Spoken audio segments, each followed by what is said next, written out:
You're watching the 420 Pace, found at 420pace.ca. Stay tuned. We'll be right back after this toke.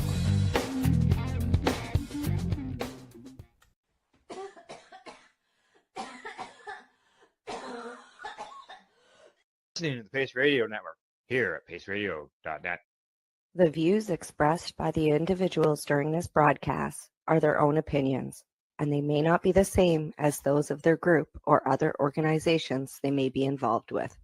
All medical advice during our broadcast is not a medical opinion and should be checked with your medical physician.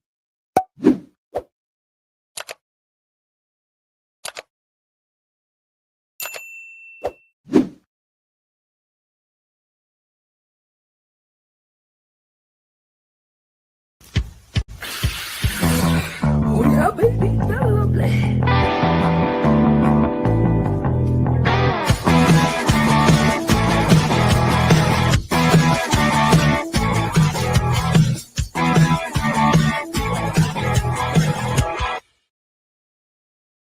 Good morning, it's October the 6th, and welcome to Psychedelics and Cannabis Educational News. Cindy has the day off, but I have 5 stories for today. But first, don't forget to hit the subscribe and follow button. And by the looks of it, I am not airing at a lot of Facebook locations, but hey, what can you do?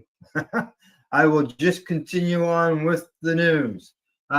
Today, we'll be visiting the U.S., Colombia, Canada. Plus, we're learning about a new discovery involving Switzerland and Italian researchers. But first, we're going to head to Indonesia, where people face the death penalty. Correct, the death penalty for cannabis. And that's why we can't stop the advocacy work that we're doing. Just because cannabis is legal here in Canada doesn't mean that we just stop. But unfortunately, that's what it looks like when you look at the rallies that go on in the city. Unlike in the past, when thousands of people would show, you're lucky if you get, 100 people now. So, but all we can do is keep marching and keep fighting, and hopefully it's sometime sooner than later that people won't face the death penalty for cannabis stuff. Alrighty, here we go. First story of the day. This one comes to me from Marijuana Moment, and the headline says just that. American basketball player faces potential death penalty over medical cannabis after an arrest in Indonesia. Yeah, he's an American basketball player is potentially facing the death penalty or a lengthy prison sentence after being arrested in Indonesia over possession of cannabis gummies. He said he was using them for medical purposes to treat his Crohn's disease. I have Crohn's disease.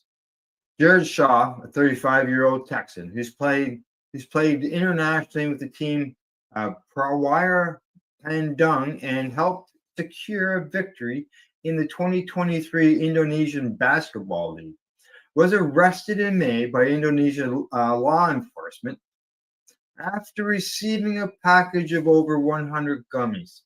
Indonesia has extremely punitive drug laws, including for cannabis, and the crime carries the possibility of capital punishment.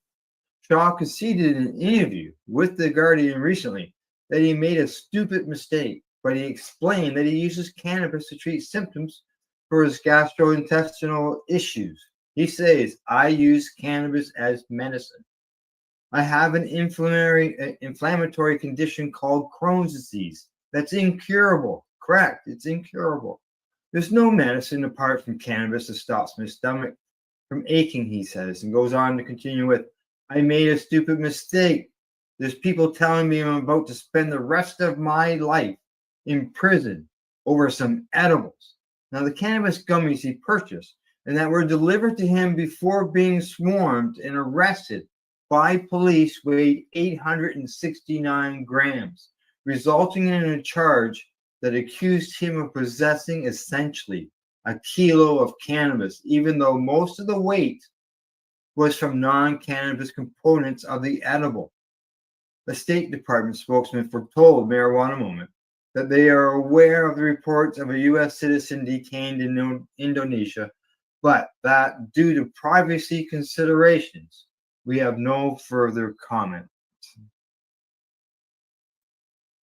And that's why we got to keep advocating worldwide. Just because it's legal here in Canada and some other countries doesn't mean you stop. You got people that are potentially being hung to death for gummies. How is that right? Correct. It's not. That's why people got to speak up and say more. All righty, here we go. On to my next story of the day. That one gets me upset, so I'll just leave it at that. And we'll go on to the next one. Here we go. This one's coming to me from StratCan. Headline, the headline on this one says that Ontario cannabis retailers calling for a coordinated effort against unlicensed stores. A group calling itself Retailers for Enforcement is calling on the Ontario government to take action against the surge of illegal storefronts and unlicensed online sellers in the province. The group has organized a campaign to encourage cannabis business owners and others to contact the provincial representatives to come up with a more comprehensive province-wide approach to managing these kinds of illicit operators. Now, Vish Joshi, founder of Forever Buds and a lead organizer of the campaign, says the lack of enforcement is threatening the integrity of the legal cannabis system. While retailers like himself, he says, pay a high price to operate in the legal market, it's unfair to have to compete with an unenforced, unregulated market, he says. It goes on with Ontario's legal cannabis ecosystem was built to protect Canadian consumers through strict regulations, quality controls, and accountability. But Doug Ford's government is allowing the illicit market, including illegal storefronts and unlicensed e-commerce websites, to penetrate that system unchecked. Now, the province took a heavy-handed law enforcement approach years ago. Some of you may remember Project Claudia. This was in the lead up to legalization, but somewhat more measured after October the 17th. Now, bylaw officers are now often left to handle illegal stores in cities like Toronto, an approach that appears to have encouraged some more gutsy entrepreneurs to operate in the open again, with seemingly little concern or expectation of any kind of enforcement. The goal of this latest campaign is to call for the province to better emulate approaches taken by provinces like BC, which has a provincial cannabis enforcement team. Oh, yes, we know about them. Rather than offloading those duties to municipalities and local police. Now, Omar Khan of High Tide says it. As Canada's regulated cannabis industry continues to mature, one of the greatest threats to its success and to public safety remains the persistence of the illicit market. Despite legalization, illicit operators continue to undercut legal businesses to exploit consumers and avoid basic standards of safety and accountability. That's why we support Ontario and other provinces following BC's lead by creating a dedicated unit empowered under administrative law to seize legal cannabis and lay fines more appropriate. Another one in British Columbia, people quite often say that the police didn't show up and raid them. The police showed up and stole their product because the product is removed and there's no charges left. So, let's see what else here. It says here that as part of Ontario's 2024 economic and fiscal outlook in brief, the provincial government is committing to invest $31 million over the next 3 years to support the provincial joint forces cannabis enforcement teams. And this OPP-led centralized enforcement unit focuses on the cannabis file. So I can just see that we'll have a cannabis safety unit like they do in British Columbia, maybe coming here in Canada down the road. Or Ontario, anyways. Alrighty, from there, I'll move on to my next story. Even though Facebook won't allow me to broadcast there today, still get the news out. That's why it's nice to be able to broadcast to more than one platform. Alrighty, here we go. On to the next story. This headline on this one from the International Cannabis Business Conference. Colombia study finds CBD to be effective for dogs. It is.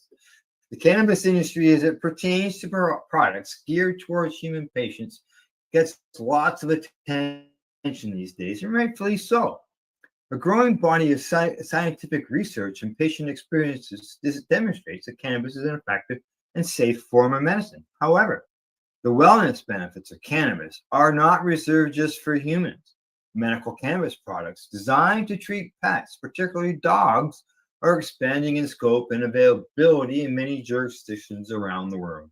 A team of scientific investigators affiliated with the University of Antigua in Colombia recently conducted a study examining the effectiveness and safety of CBD for cats and dogs. The study's findings were published in the Journal of Small Animal Practice.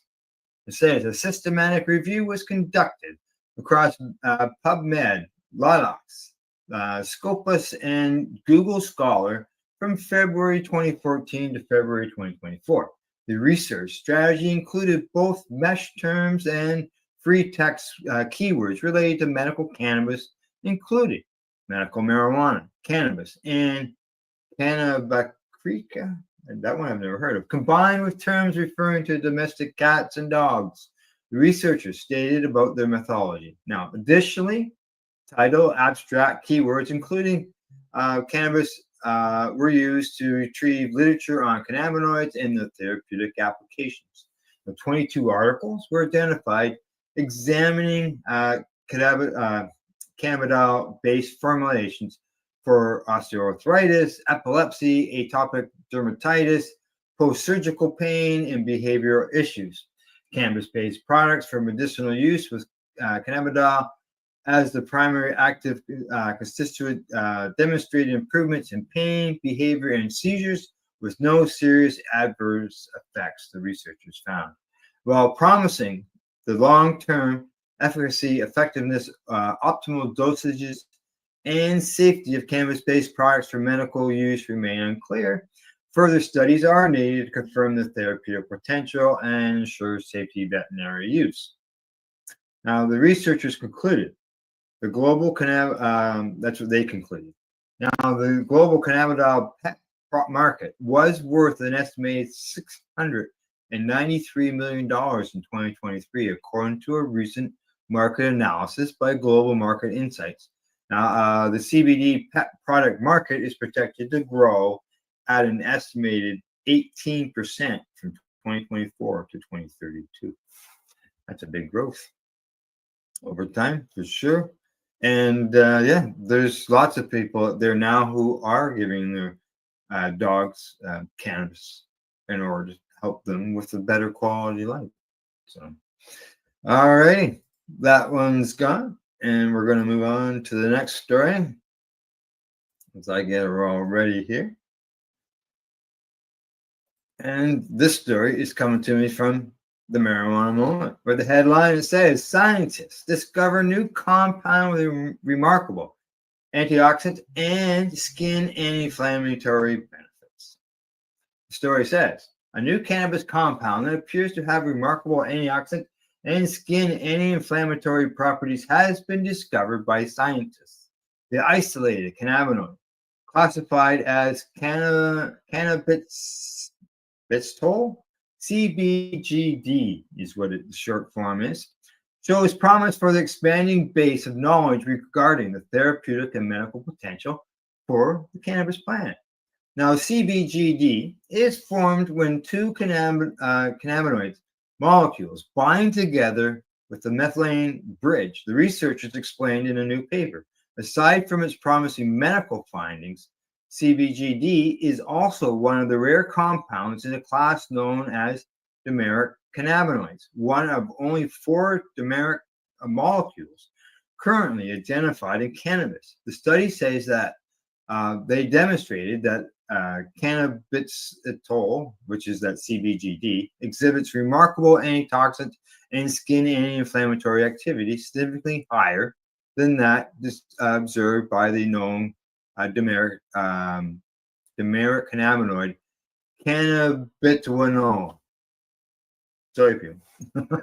Now, the Italian and Swiss authors, writing in September 2025 issue of the peer-reviewed Journal of Natural Products said their results suggest that among the many still unknown cannabinoids, there are also methylene bridge dimmers for other cannabinoids, including dimmers composed of two different cannabinoids with potential biological activities of great interest. The synthesis of analytical standards could be useful in facilitating the identification of these cannabinoids in cannabis extracts, they wrote, adding that natural dimeric cannabinoids are of considerable importance as they enable further exploitation of chemical space, potentially leading to novel biological activities beyond those of their respective monomers. Now, the chemists examined the NF-kBA molecule pathway that seems to serve as a master switch for inflammation, given the prolific nature of its impact across a wide range of cells that leads to the condition. Now, cannabinol, which is CBGD, appears to show the potential of inhibiting inflammation. So let's hope it does, and let's hope that they can do some more research, find out, and help patients down the road. So unfortunately, these things just don't happen overnight sometimes, and need more reports and more information. It's just when they say these things over and over and over again for years on end that it sort of gets frustrating. So, all right, time for me to bring up the last story of today. And this one comes to me from Penn today. And it headline says that psilocybin targets brain circuits to relieve chronic pain and depression. Now, researchers at Penn Medicine have identified specific brain circuits that are impacted by psilocybin, the active compound found in some psychedelic mushrooms, which could lead to new paths forward for pain and mental health management options. Chronic pain affects more than 1.5 million people worldwide and is often deadly entangled with depression and anxiety, creating a vicious cycle that amplifies suffering and impairs quality of life. The study from Perelman School of Medicine, this published in Nature Neuroscience, offers new insight into ways to disrupt this cycle. It says, as an anesthesiologist, I frequently care for people undergoing surgery who suffer from both chronic pain and depression.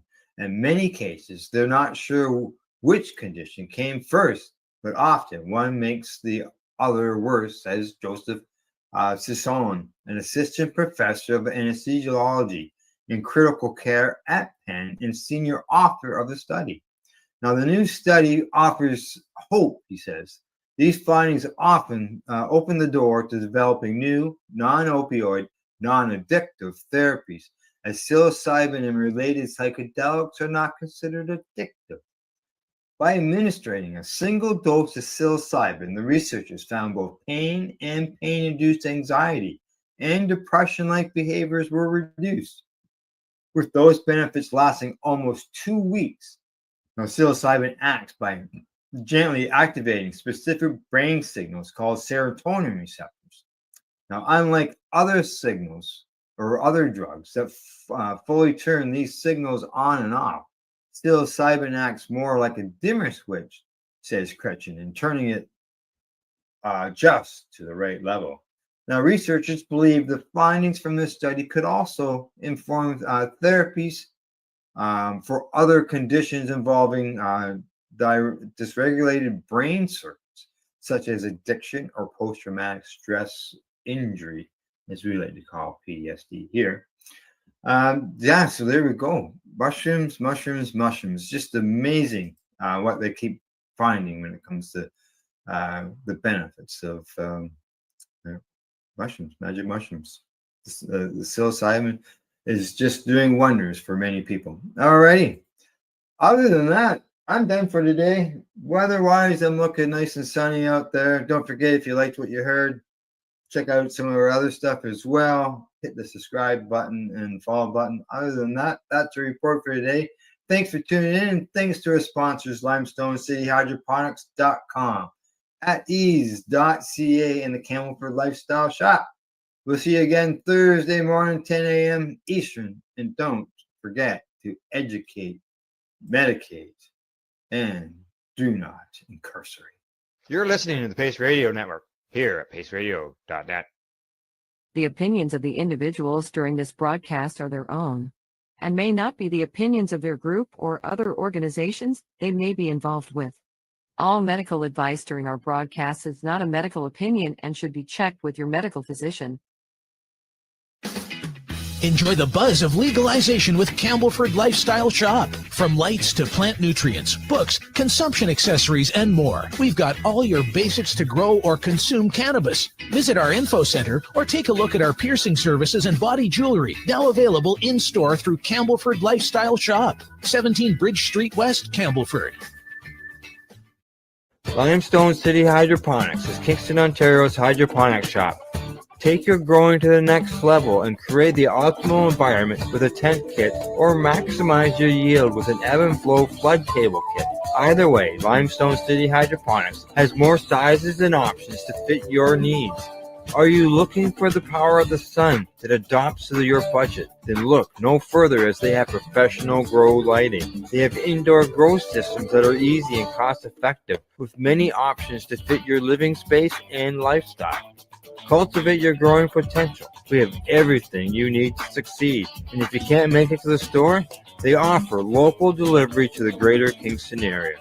Remember, when you're looking for experts to help you grow, then look no further than the locally owned Limestone City Hydroponics, 105 Sunderland Drive in Kingston, Ontario. Call them at 613-548-0420.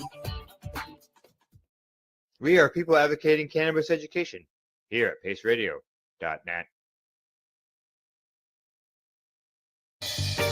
You're watching the 420 Pace, found at 420pace.ca. Stay tuned. We'll be right back after this toke.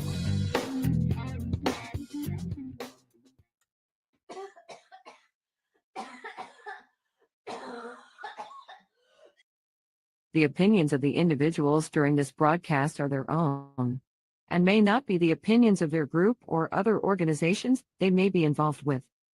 All medical advice during our broadcast is not a medical opinion and should be checked with your medical physician. You're watching the Hi Guys podcast with Al and the other Al on the 420 Pace Project. Hey, welcome to the Hi Guys. Hi, Guy. How you doing? I'm wondering when this lag will go away. Oh, probably never. Don't say that.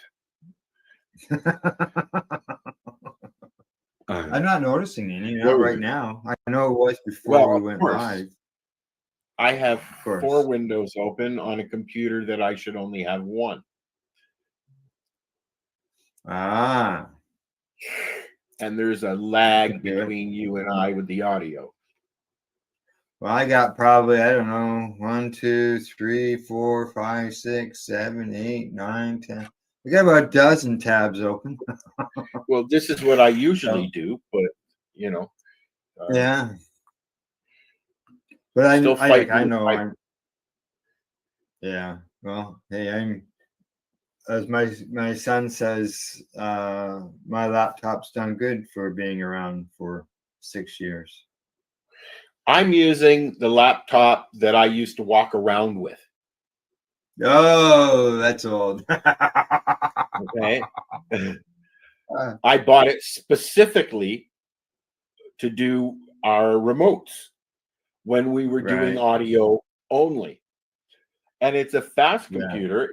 It's what they call a 3-in-1. It's a touch screen tablet laptop kind of thing. And it works real good. Unless you open 2 YouTube videos at the same, that kind of thing, right? Right. Yeah. I know what you mean. I know what you mean. So, how's things in your neck of the woods? You getting snow yet? Oh, shut up,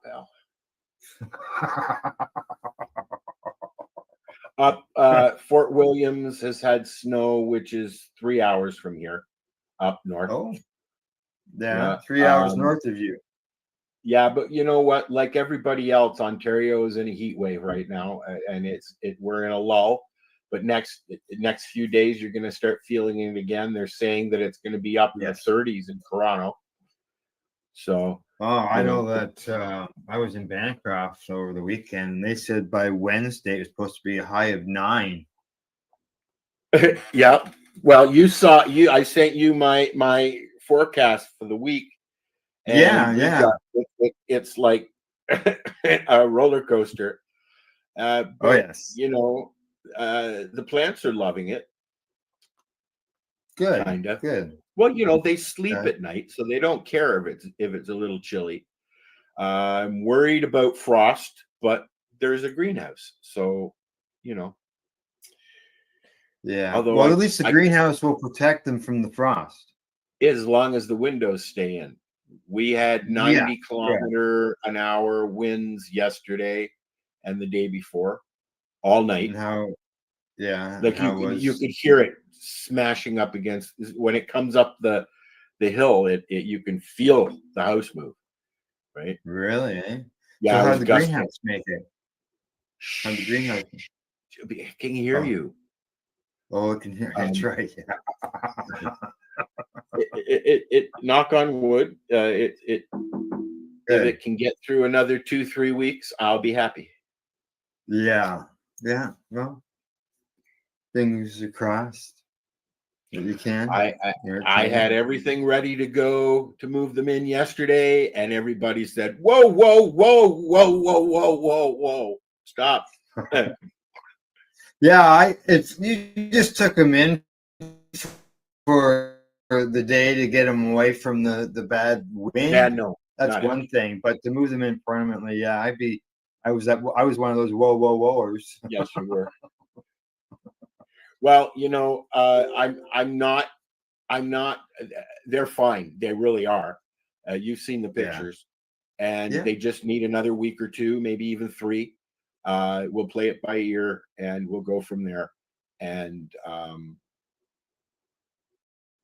the pictures that you sent me, they're still waiting. They're not quite ready yet. So, in the next couple of weeks.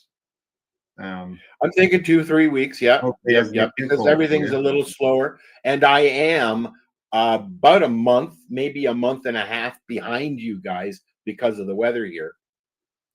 Yeah, right? But it's all done by light, right? As far as triggering them. Right, and we haven't been getting much light the last few days. That's not right. Yesterday it was night. The day before that it was raining. Right now it's cloudy, and these clouds look like mean. It was so windy the other day, Al, that I could see the white caps on the lake from on the lake. Yeah, I could see the white. People do. There are people drive around with surfboards on their fucking trucks here. I wouldn't, but apparently we get 20-foot waves here. Out in the lake. Yeah. No, I don't think in our inlet here. We're kind of in an inlet from Slade Island. Right. But we had the and you're at the south end, so you would get anything coming from the north come right at you, wouldn't it? I'm facing south. The front of the house faces south. Okay, and it faces the lake.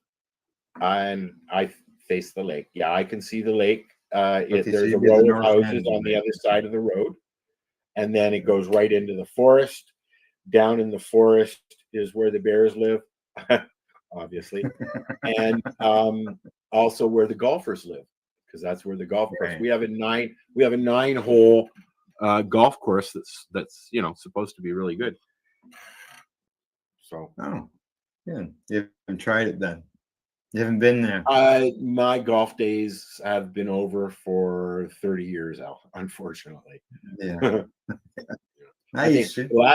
the last time I went golfing, I was living in Mount Forest, and we used to go. Oh, We used to go quite frequently just to have a few beers and smoke Yeah. a couple of doobies and hit the ball around. I was never very good at it. I was as a kid, not as an adult. that was one of the things that we did while I was at work. Part of the the guys get together, play golf, or we would go after work and play, and then or we would get together in the summertime, play baseball. In the wintertime, we get together to play hockey. That We was drank. Did just We drank. we did that at times too, but yeah, everybody We was spent a in lot of time in Ramsden Park in Toronto, which is the big Mhm. park at Rosedale subway station that goes from Yonge to Avenue Road. It's basically Yorkville now, and that's Yeah. I grew up on Roxborough and hung out in Ramsden Park, and wow, everything from church people to drinking with Bruno Gerussi on a park bench. Okay. Do you remember that name? No, not really. Well, Bruno yes and Gerussi no. was the lead Yeah, I recognize the actor name, but I can't think of what all it's on associated with. Beachcombers. Beachcombers, right?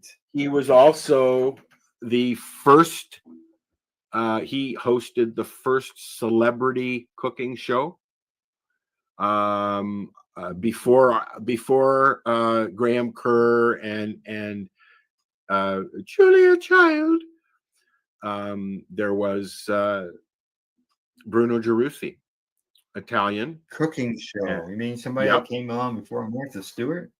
celebrity cooking. Oh fuck, dude, we're talking the 70s here, 70s, 80s. Much music wasn't even there yet. Yeah. I was still doing CB radio shit. Yeah. Oh yeah. XM. I can remember XM, and there was a bunch of numbers. XM 4290035. Okay, I know the 42. I just can't remember the rest of it. No, you got yours around the same time as I did with You Got 42. Probably. Yeah. Granimal was my name. 10-4 kid, because I said 10-4 a lot. Kind of like LOL back then. Oh. Yeah. All righty. Well, we should find out what are you smoking? I'm just going to say it's called Blueberry Bliss, and we'll talk about it after. Okay. Well, let's see. I got my shadow riser.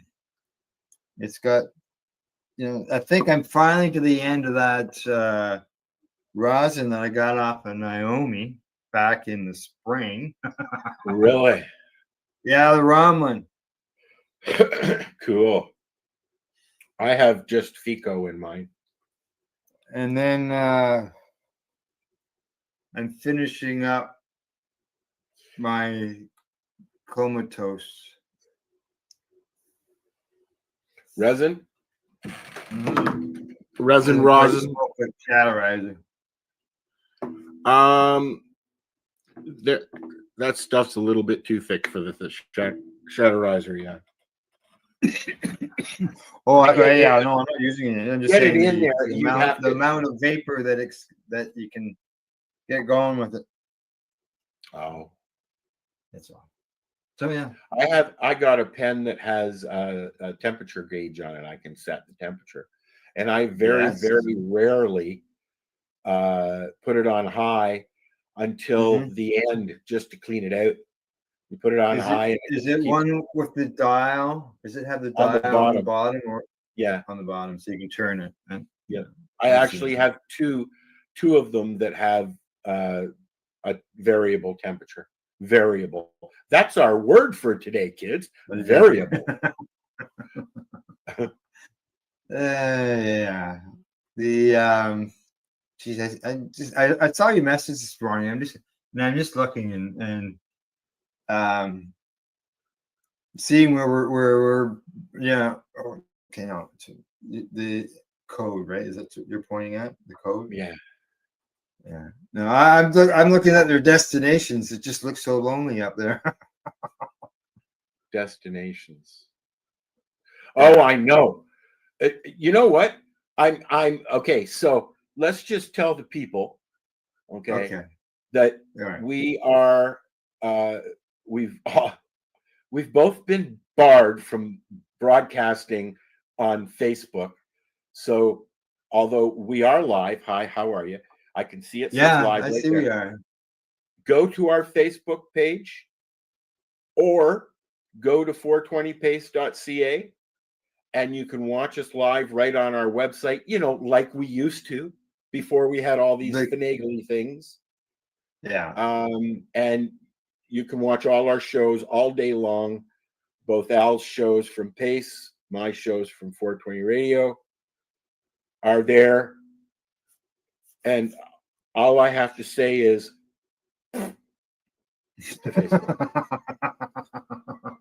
they're doing something, because I saw somebody also post that their Instagram got clipped yesterday and then restored. So something's going on with Facebook. And we're not on Facebook right now, so I'll say it again. Facebook. Yeah, Jody had her Instagram account. That's who it was. It was Jody. Yeah, that's who it was. Yeah. So yeah, and Facebook, Instagram, it's all owned by the same people. And I don't do Instagram, you know that. We have a page I have a page, and then we have a page for 420 Pace. But primarily Twitter. I still call it Twitter. Sorry. Twitter and Facebook and LinkedIn. We're on LinkedIn. Hi, LinkedIn. And so anyways, watch us on YouTube. And then you don't have to worry about us getting. You want to see if I can add us to another Facebook destination? I was going to suggest. We're on Pace. Oh, we are on Facebook. Sorry, Facebook. We're on your Pace page. That's the only Facebook page that it would allow me to add this morning. G'day, buddy Weeds. How you doing? How's Scotland? I know that here we're about to get into a rainy, wet season, so you might just feel at home if you came here to Canada. I'd give it another couple of weeks before we have slush. Yeah. Don't say it, Al. Here we go. I'm gonna see if I can add your Facebook page. Yeah, good luck with that. Oh, look at that. Oh, sorry. It tells you you're not allowed to. It does. It says this user cannot create a live video. And that's until November. Didn't you get reinstated? I thought you said you sent me the message. Yeah, but you know what? I posted a High Times article because they've been bought by the guy that owns Raw. Yeah. And they've become a little more active because he's very active, right? And he's pushing it. Right. And so they've been posting old articles, and I posted one, and apparently it had some nudity in it. And now every time somebody looks at it, I get a slap on the wee-wee. Oh, well, just so you know, I was able to add another Facebook page. Yeah, no, you weren't, because it says here Facebook is having trouble, blah blah blah, blah blah blah, blah blah blah blah blah blah. Oh, just showed up on my screen now. I would suggest wholeheartedly leave the Treating Yourself magazine page out of this, Al. I would hate it if the hard work that Marcel has put together, and the only place that you can get anything treating yourself now went away because of our silliness. Because they'll clip you, then reinstate you, then clip you again. You try it again? Yeah, I went to a different page. Yeah, you tried my page. I can see it. No, now I'm on the People Advocating Cannabis Education Facebook you page. tried another one. Yeah. It worked. Oh, I know which one. That's it's still 1, 2, going. 3, 4, 5, 6, 7. So I can do one more. Okay. And I want to do this one right here. And this is the Hi Guys page. No, I already tried the Hi Guys page. It wouldn't do it, eh? Yeah, it wouldn't do it. Yeah. Bye-bye. Oh, I clicked on the wrong button. What'd you kill? And a feed to a Facebook page. I just added it back again, so we're back. It looks like the 420 Paste page was accepted. No, it says this user cannot create content. Oh, there it goes. Yeah. Well, hello, Paste people. Hello, YouTube people. And once again, fuck you, Facebook. Oh, we just got another one just got knocked off. Yeah. Yeah. We're back to where we started. That's okay. All that I didn't get. We ran for a little while. That's about it. So yeah. All right. You got your list? I'm just loading it here. Gotta find it. Gotta find it. You load it. And I'll load the segment. It's certainly high on the list. And of course, somebody said something to me just when I needed not to be said something to. All right, today's list is amusing. You ready, Al? All right. 5 signs your human is totally obsessed with you. First, they cancel plans just to stay home and hang out with you. Second, they sleep on the edge of the bed all night so you can stretch out like royalty. Third, their camera roll is 90% you. The other 10% are blurry selfies with you. Fourth, if you fall asleep on them, they'll hold that pose for hours, even if their leg's about to fall off. Fifth, they pretend to be full just so you get the last bite. Because we always want more. Let me find it here. All right. You know,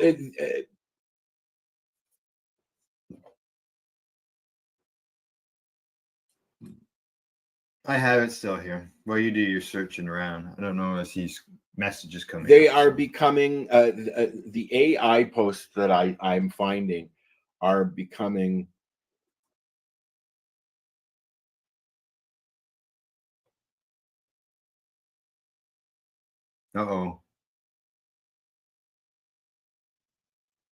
becoming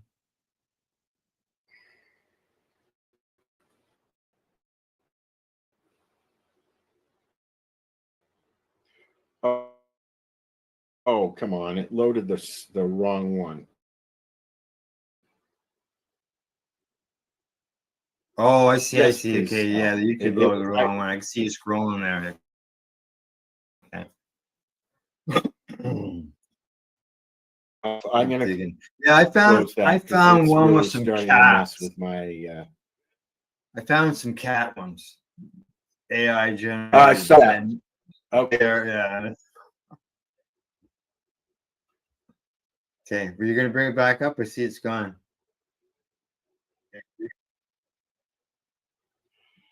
No. No. Okay. it the page died on me.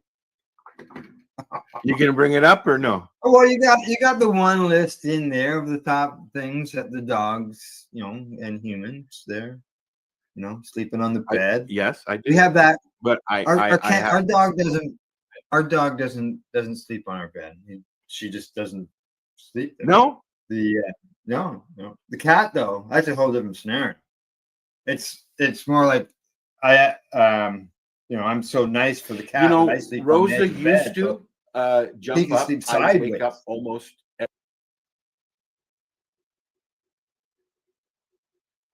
You can wake up almost.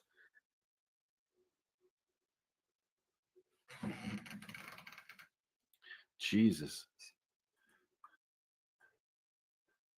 You call my name?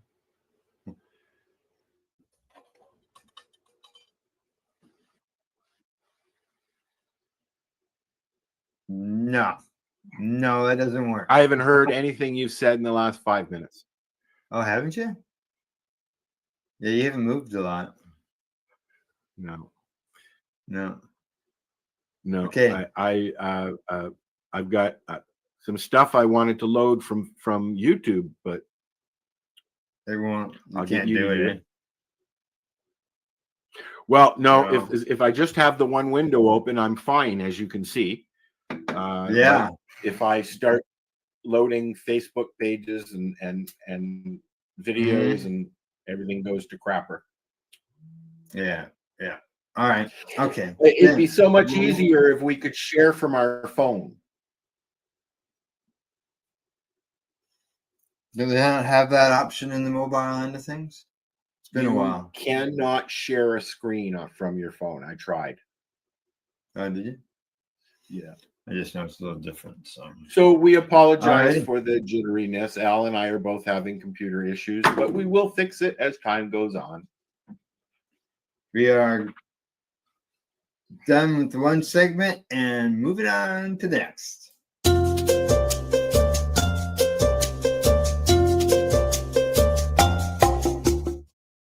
Now, if you say anything about peanut butter today, young man.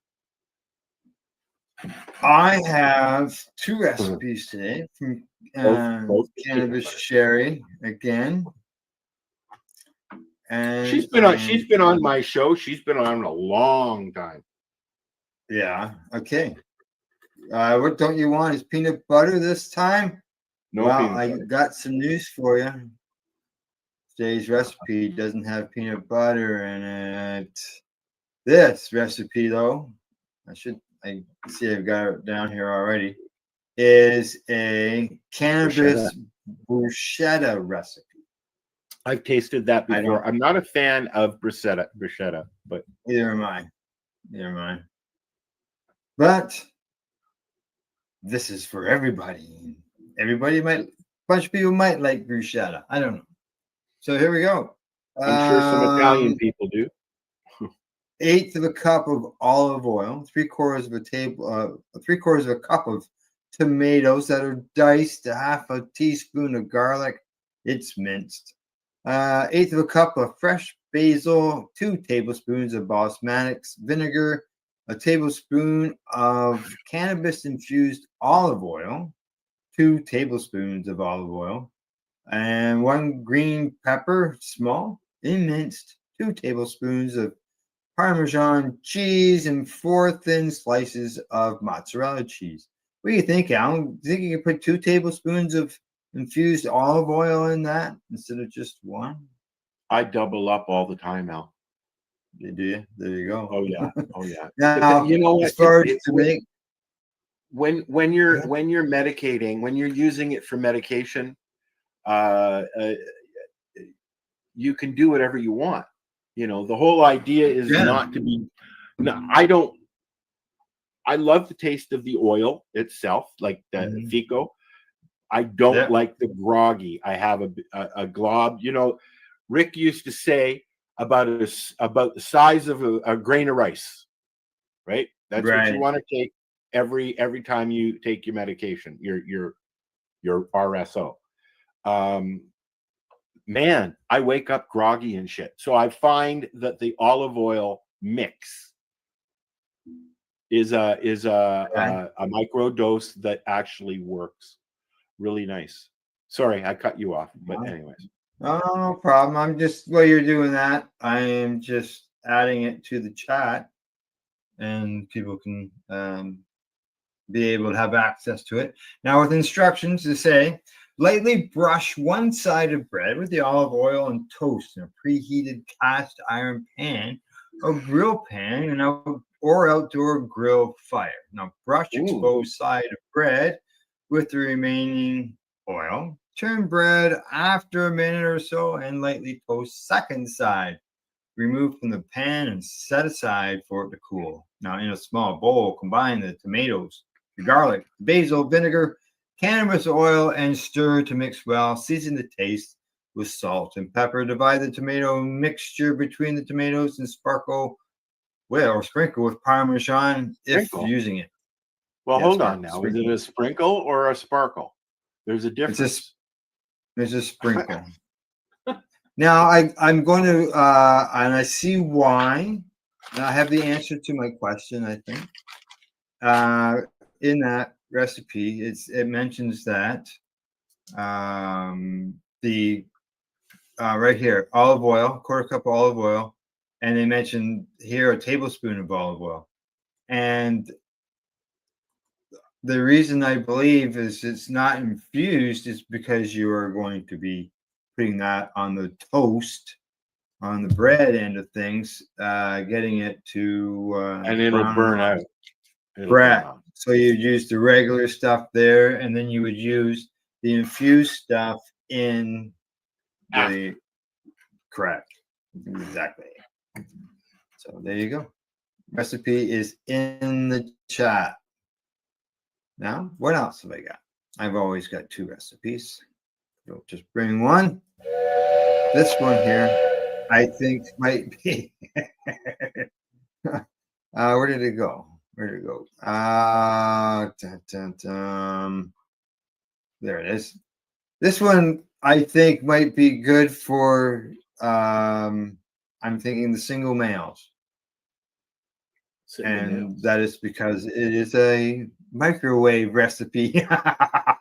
You know what? I'm not big on microwaves. I use the microwave to warm things up and defrost. But I stopped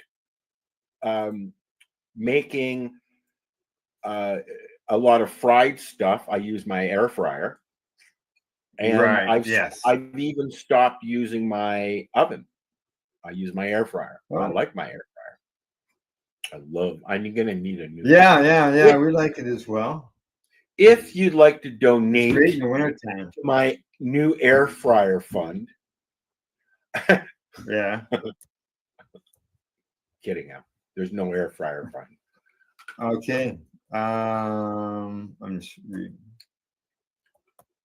He's posting stuff. Something like that. Yeah. I'm gonna bring this up. Let's bring this up here so we can look at this.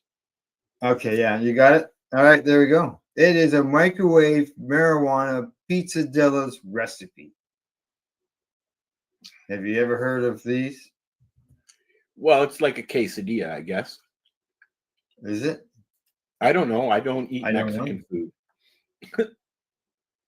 I don't eat stuff like that. I can't handle the red sauce, eh? Yeah, I called it a pizza. I see it's a pizzadillas. Okay, so yeah, it does look like what you said, taco style thing. Okay, quesadilla. Here we go. Equipment: you need a microwave oven. Yeah, it makes sense if it's a microwave recipe. You need two small flour. Who's your ice cream maker? Yeah, 2 small flour tortillas, half a cup of mozzarella cheese, 1/3 cup pizza sauce, a half a teaspoon of cannabis infused oil, or 1/16 of a gram of decarboxylated kef. Wow, 1/16 of a gram. That's not now, a lot. Optional ingredients. Yeah. You ever measured off 1/16 of a gram? Well, that's what? That's a half a quarter, right? Quarter of a gram. A half 3.5 grams. Quarter of a gram. That's 1/8 of a gram. Small. Optional ingredients is a 1/4 cup of veggies and 1/8 to a half a cup of pepperonis or cooked sausage, Instructions include stir the cannabis oil or concentrate into the pizza sauce until well combined. Place a tortilla on a paper plate and spread half the cheese over the surface. Dot small bits of pizza sauce over the cheese. Add whatever optional pizza toppings you like.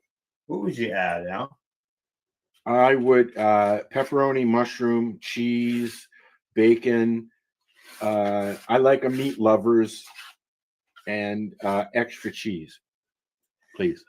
Yeah. Oh, well, they say to add whatever you want. As I said, finish with the remaining cheese and then add the second shell. Microwave on high for 1 minute. Cool for a few seconds before cutting into wedges.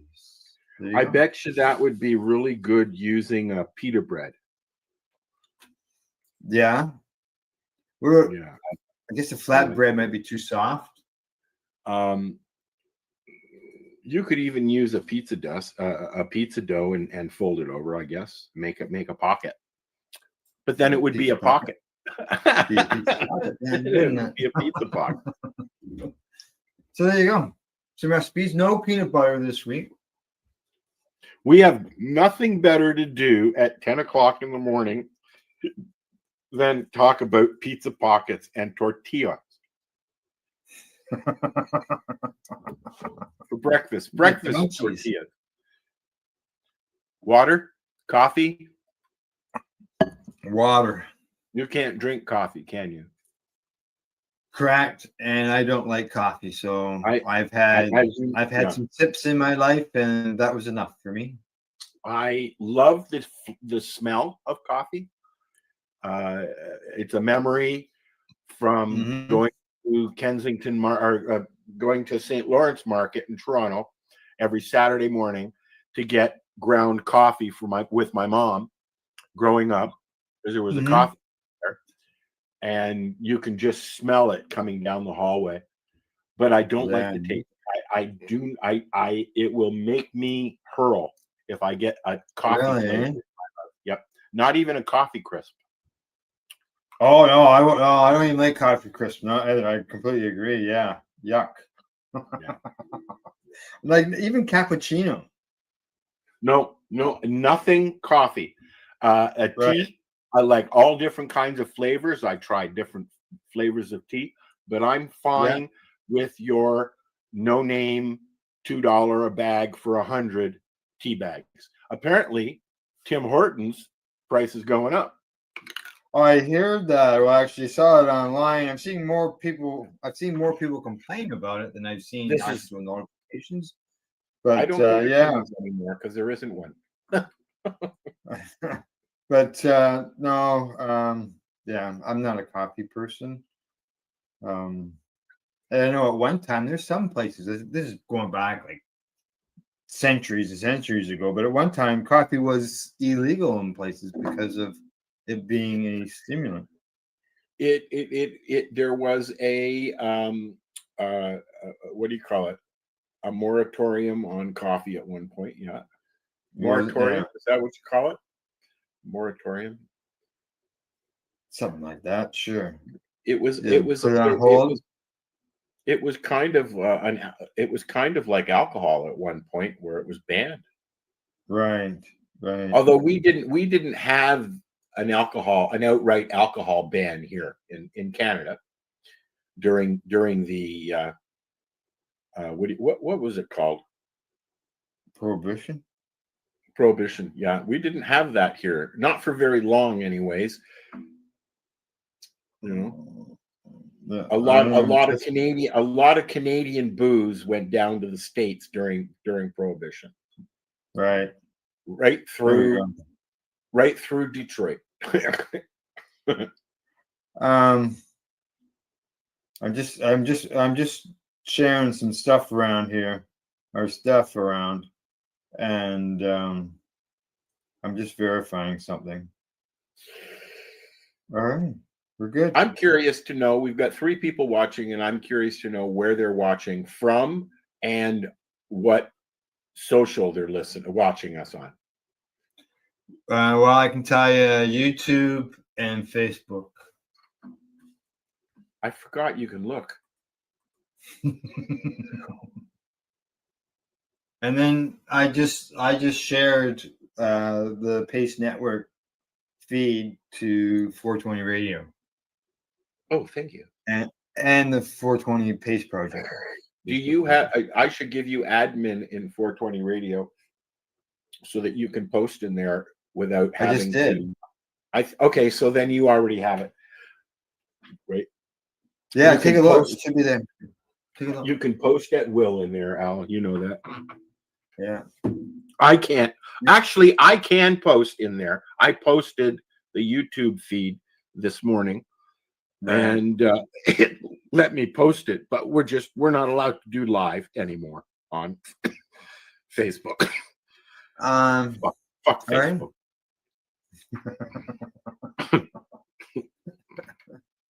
All righty. From there, we're moving on to the next segment.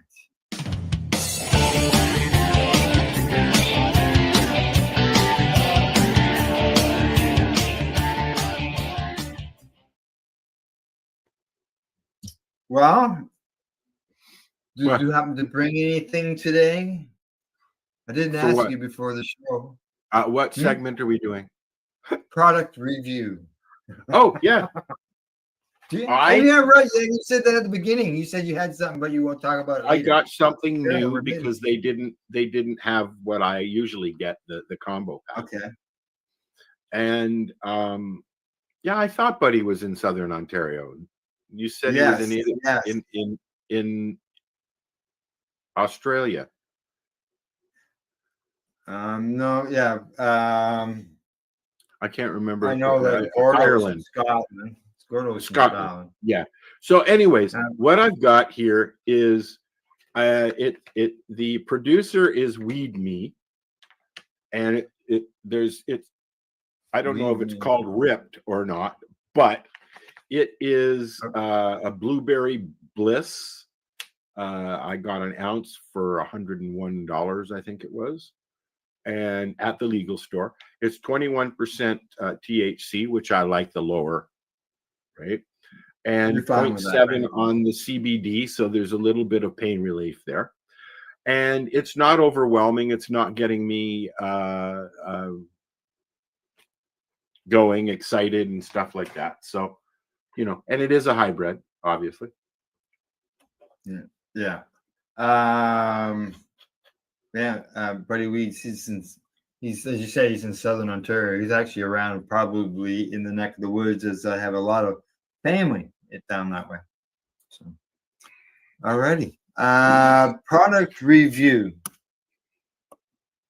I went out yesterday. What'd you get? Grabbed something. And while I was there, I noticed that there was a sign on the door, and it says entrance with an arrow pointing. Well, it was actually pointing that way. And I thought, and I thought they under construction. So when I walked in the door and I looked around, and the front cabinet, the display cabinet, said no glass, and they were empty. And so I looked at the lady behind the counter. Actually, there was two ladies behind the counter I'd never seen before. And I said, "Oh, you guys under renovations? You're relocating the door and all this?" And she says, "No, we got broken into." Oh. Yeah, so the windows were the glass is all smashed out of the cabinets for display. This is the store near you? Yeah. Yeah. The one that you talk about all the time. That's not cool. This has been happening a lot. Yeah. Yeah, exactly. So obviously I don't know extent of everything, but she said that they broke into, and that's why we have no glass in the cabinets. And the front door on the inside was blocked off, so couldn't get at it. And outside they had the gates, had a gate in front of the door, because it being an old train station, there's these old gates and stuff, eh? So they had it closed off. Yeah, we didn't go in there, although I did go past it. Yes, you did. Okay, so what I've got here today, I've never had before, and I purchased it based on a couple things. It had nothing added to it, as I like to get my live rosin. Nothing added to it. So there's no terpenes and stuff. You got no added terpenes, just the natural terpenes that come with it over there. And what else was it? Oh, what I did is I did a Google search for terpenes that are good for Crohn's disease. Mm. And this one had 2 of them in it. And the third, there's 3 terpenes. The third one, while it didn't have it on the list for it's good for Crohn's disease, it is a terpene that helps with inflammation. And Crohn's disease is inflammation of the bowel. So it comes with limonene, carfilene, which I can't pronounce, and mycerine. They're at 11%. THC's at 79%, and CBD is a big old 0. They list the top terpenes here on the back of this. And so I'm just opening this for the first time. So what flavor is it? What this? Oh, I should tell you. Yeah, it is Galactic Runt. I've seen that listed places. Is it any good? I don't know. You haven't tried it yet. Never mind. Yeah, I'm just opening it for the first time. I just opened the seal. It was packaged in August the 22nd. So it's a month ago. Yeah, mine was packaged. It says here, where is it? I thought it said. Okay. It's an indica, just so you know. Now, to open it, I have to squeeze the top and the bottom at the same I hate those ones, Al. I hate them. Oh, this was so easy. It took me a half an hour to open my first one. Okay. Comes with the, it's got the little plastic cap on it, right? Top, bottom. Is that it? What brand is that? Spinach? No, Tribal. I like Tribal. Yeah. I like I said, I've never tried this. I don't think I've ever bought a Tribal, but I bought it because of the terpenes. Yeah, Tribal is a good one. It just happens that I happen to have a Tribal battery that has the same color as the top of the cart. Aren't you fancy? I just discovered it now. There was nothing planned on that. Yeah, sure. Yeah, it tells me how strong my battery is. Right now, I'm at 2.2 volts. Yeah, but you had a crash and you lost all your numbers at one point, didn't you? No, I've lost my pen. I thought that you had issues with it and it reset the count. Not that I'm aware of. Oh, okay. I know that I lost. Although I'm sure you can. I lost the whole battery with the cart on it. It's somewhere around here. I haven't got a clue. Oh, so this is a new one. This is this one here. It's up to 900. No, hang on. 891. How much are the batteries, Al? These $15 for the battery. For the battery, yeah, $15. Yeah, it tells me how long tells me how many tokes I've had. It tells me how long my draw is, and it tells me how many ohms and how many volts, and it gives me a battery how reader. long you want it to draw. Like for instance, the Shatterizer is 12 seconds. This is 15. Yeah, you can't read that. Okay. This is 15 seconds. And how high does it go? Or how high do you go? It's only measured by volts, not by temperature. Okay. They recommend. Yes, I can as well. Yes. They have a recommendation of, I think it was 2.4. Here I go. 1.8 to 2.4. I have it at 2.2. I have mine on low. And then I find as you go, you've got to crank it up a little bit. You got to crank it up a little bit, you know. And do you ever have issues with clogging, Al? Oh, they plugged, and not like I was. If you do, the Shatterizer tool fits perfectly in them, and you just slide it down the top of the shaft and clear out the inside of it, and you'll stop clogging. Oh, yeah. So No. mine have clogged so much. I'm like, well, I know it doesn't clog, and that's the Shatterizer. if you say so. Is yours? I overuse it.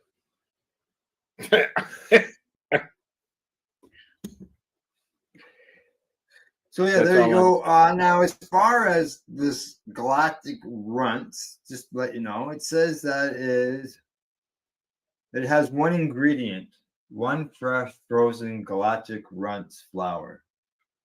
The strong fuel flavor and fruity undertones are noticeable intense from this powerful indica dominant strain.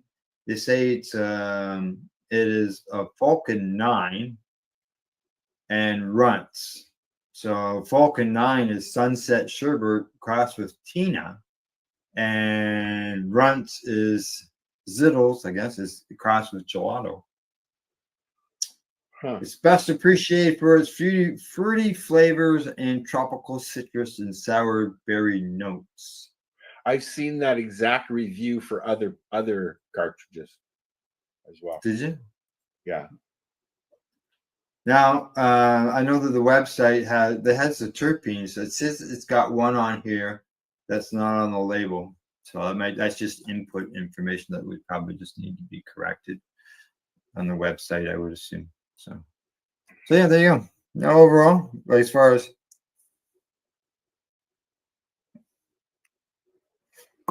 windy again. Has a different taste to it than what I'm used to. I'll let you know if I can still taste it on my palate when we're done. The grape ape I had tasted like grape. Mm-hmm. Yeah. I'm not sure what it tastes like. I haven't gotten any cartridges lately because I've got my Shatterizer. I have some Fico in one of the oil pods, one of the S pods. Well, inside this case, it tells me I can put 3 cartridges in there. Ooh. Okay, and because the one I just put in there is a 1964 cartridge. There we go. What do we got over here? We got this one of hash oil. Yeah. We're in there. You can use a carrying case, but I'm going to eventually just once I get squishing here, squish. Alrighty. Yeah. Anything else? Me as well. Me as well. Yeah. Okay. I don't know. I'm not looking at the list. Okay. So you got nothing else. What you've got there? Did you? I guess you did talk about it, didn't you? The list. Yeah, you got that package there. Okay. All right. I was thinking for some reason you had a cartridge. I don't know. Probably. No, like I said, I've been using Fico in the Shatterizer, so I haven't been buying them. Yeah. Right. All righty. From there, we'll move on to. So I was reading this article this morning, and you won't believe what happened. Tell me.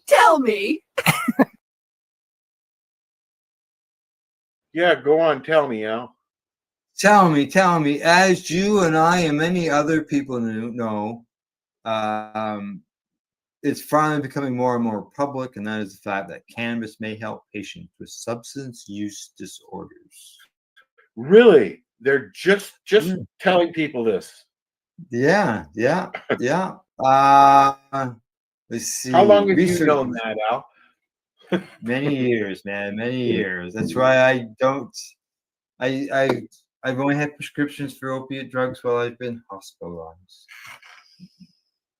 Yeah, the only time my teeth and the getting teeth pulled and my shoulder, really. Yeah. Oh, and a colonoscopy. They say that there are 40 million people who suffer from substance use disorder globally. Let's see. I'm going to sit here and abuse this joint while you tell us. Are you? They say data from patients with SUD. What's SUD? Substance use disorder.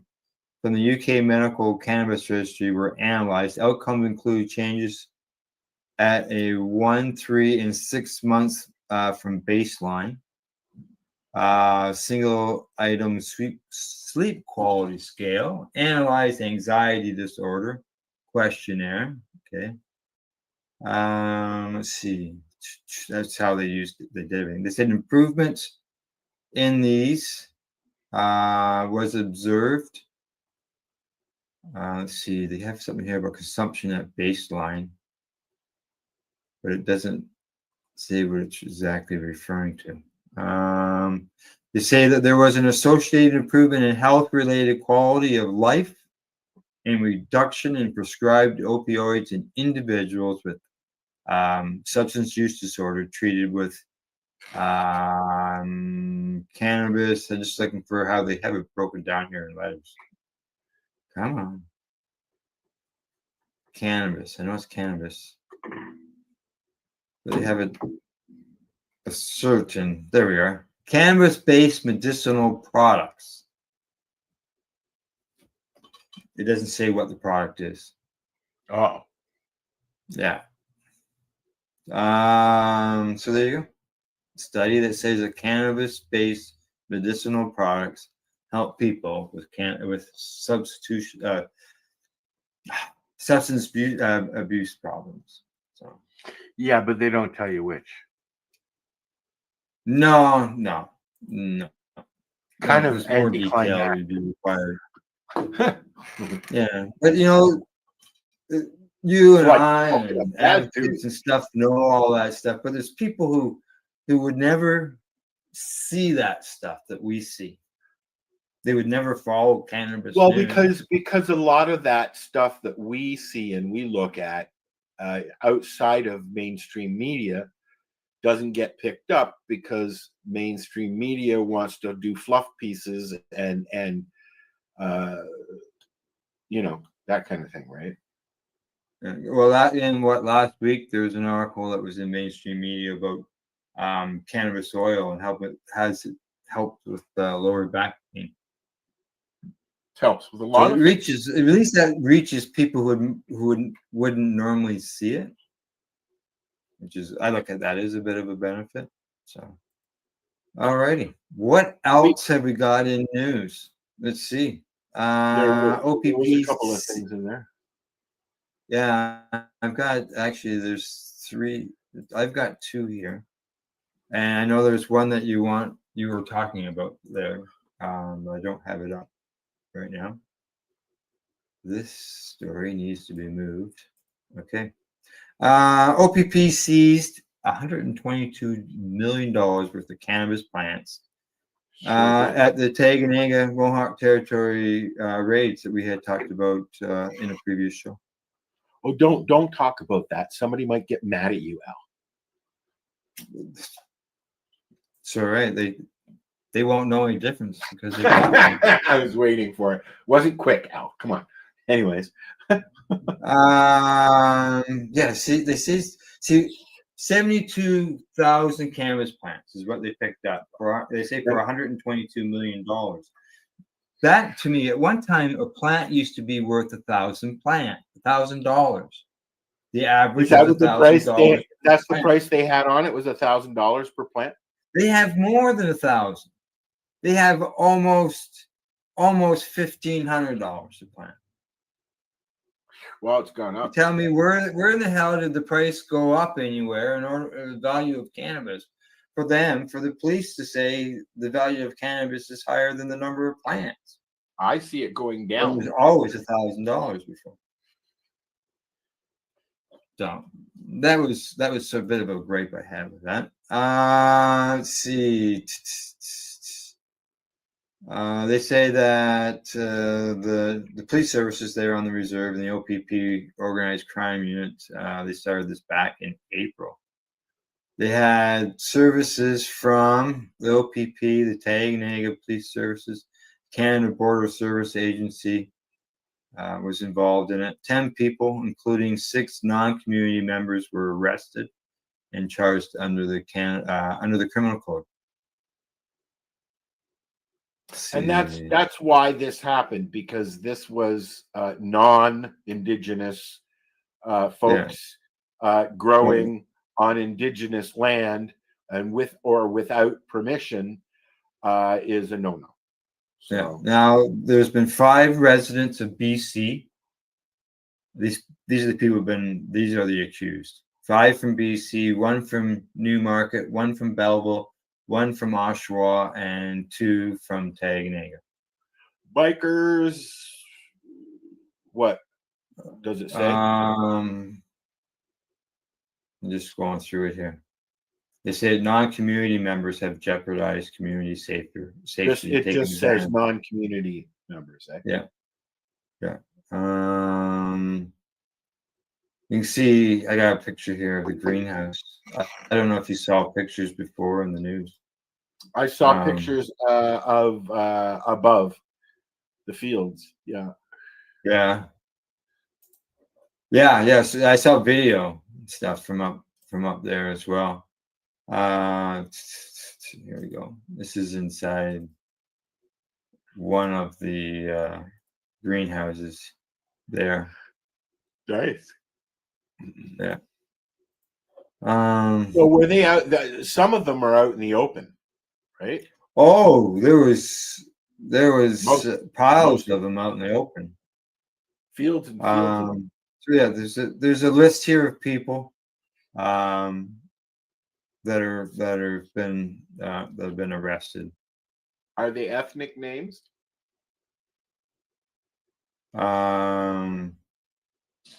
Well, the last names are everything from Weed to Lee. As I thought. Yeah. Yeah. So I don't know anybody by that. I didn't know any of the people on the list. I had ever heard of them. So. All right. Gangs. And talking about raids and stuff, there's one here that was on the list. And this was a raid that happened by the Niagara police. They say that 30 people were arrested, millions in stolen vehicles and drugs were seized. They said this investigation started in August of 2024. Wow. Hamilton, Brantford, Halton, Canadian Border Services, Criminal Intelligence Services of Ontario were all involved. They executed 12 search warrants in Niagara, Hamilton, and Toronto. And these people's, they are anybody from the age of mid-30s, a couple mid-20s. Wow. There's a whole list of people, though. I don't know how many in total.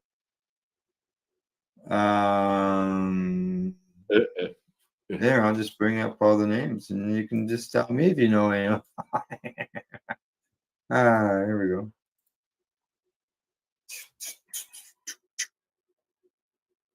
Right there.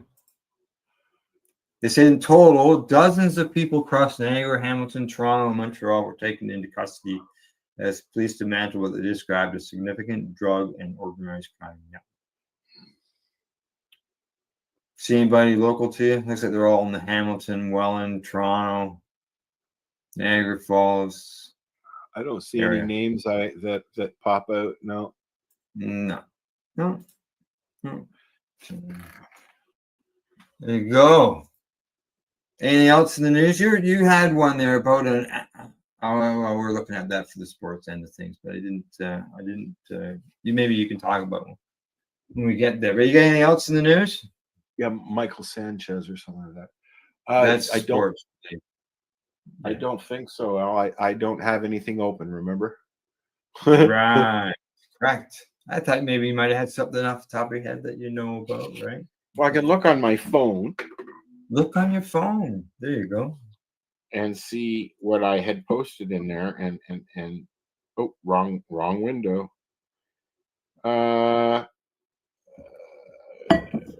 Coming up, we're gonna watch the Coming Home trailer, and I think. See anything in there in the news end of things? No, entertainment. Okay, and well, we're not sports. quite there yet. In sports. Okay, talking about sports, let's get there. Here we go.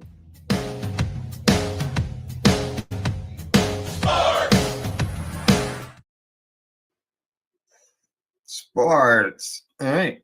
Sanchez. What do you got on Sanchez? So I'm just reading the TMZ post here. Yeah. Mark Sanchez is now facing a level 5 felony battery charge, which carries a penalty of 1 to 6 years behind bars. Yeah, serious shit, right? Yeah, that's right. Okay, so let me go down here.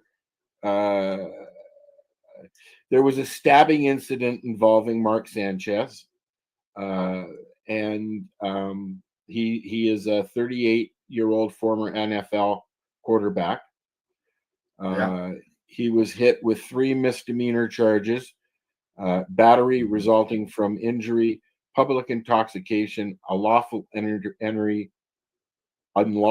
entry of a motor vehicle, following an altercation with a 69-year-old delivery driver early Saturday morning in downtown Indianapolis. But it updated. He's now being charged formally with a felony battery. Right. Because he got stabbed during an altercation, and I guess I don't know the details, but I'm assuming that there was something to do with the guy who stabbed him. He says he was doing it under self-defense, and yes. And then Sanchez injured that guy. The driver claims he was delivering fryer oil to a hotel loading dock when Sanchez approached him and took issues with his parking spot. And after a tense back and forth, he tried pepper spraying the ex-USC star. When that wasn't effective, the driver told cops he feared for his life and stabbed Sanchez several times. The alleged victim suffered a serious gash to his cheek. Sanchez and the alleged victim were taken to the hospital with injuries. After reviewing the footage of the altercation, the NFL veteran was arrested. Sanchez has yet to share his side of things. So there's an update here. They're basing it on the video footage. Yeah, and there is an update that he is, like I said, officially been charged with a level 5 felony battery charge, which is involving bodily injury. I almost got through the whole fucking thing, Al. Bodily injury charge, which carries a penalty of 1 to 6 years. Yeah. Wow. Okay, in What my the end, fuck is happening with people? oh, I know, that's a road rage. Basically, yeah. Yeah, road rage incident. Parking lot rage. Yeah, parking lot rage. Alrighty. In my end of sports, Blue Jays. Blue Yay. Jays. Tonight, game 8. Game 3.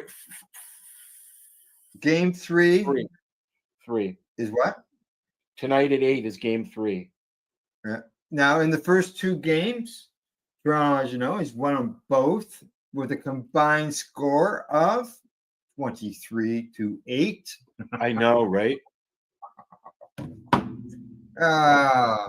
And in the last show, we were talking about how the Yankees weren't allowing Canadians to buy tickets for the games Yeah, in New now York. Canadians are doing the same thing. And well, not only I found out it's not only the games in New York, but Toronto hasn't allowed the games to be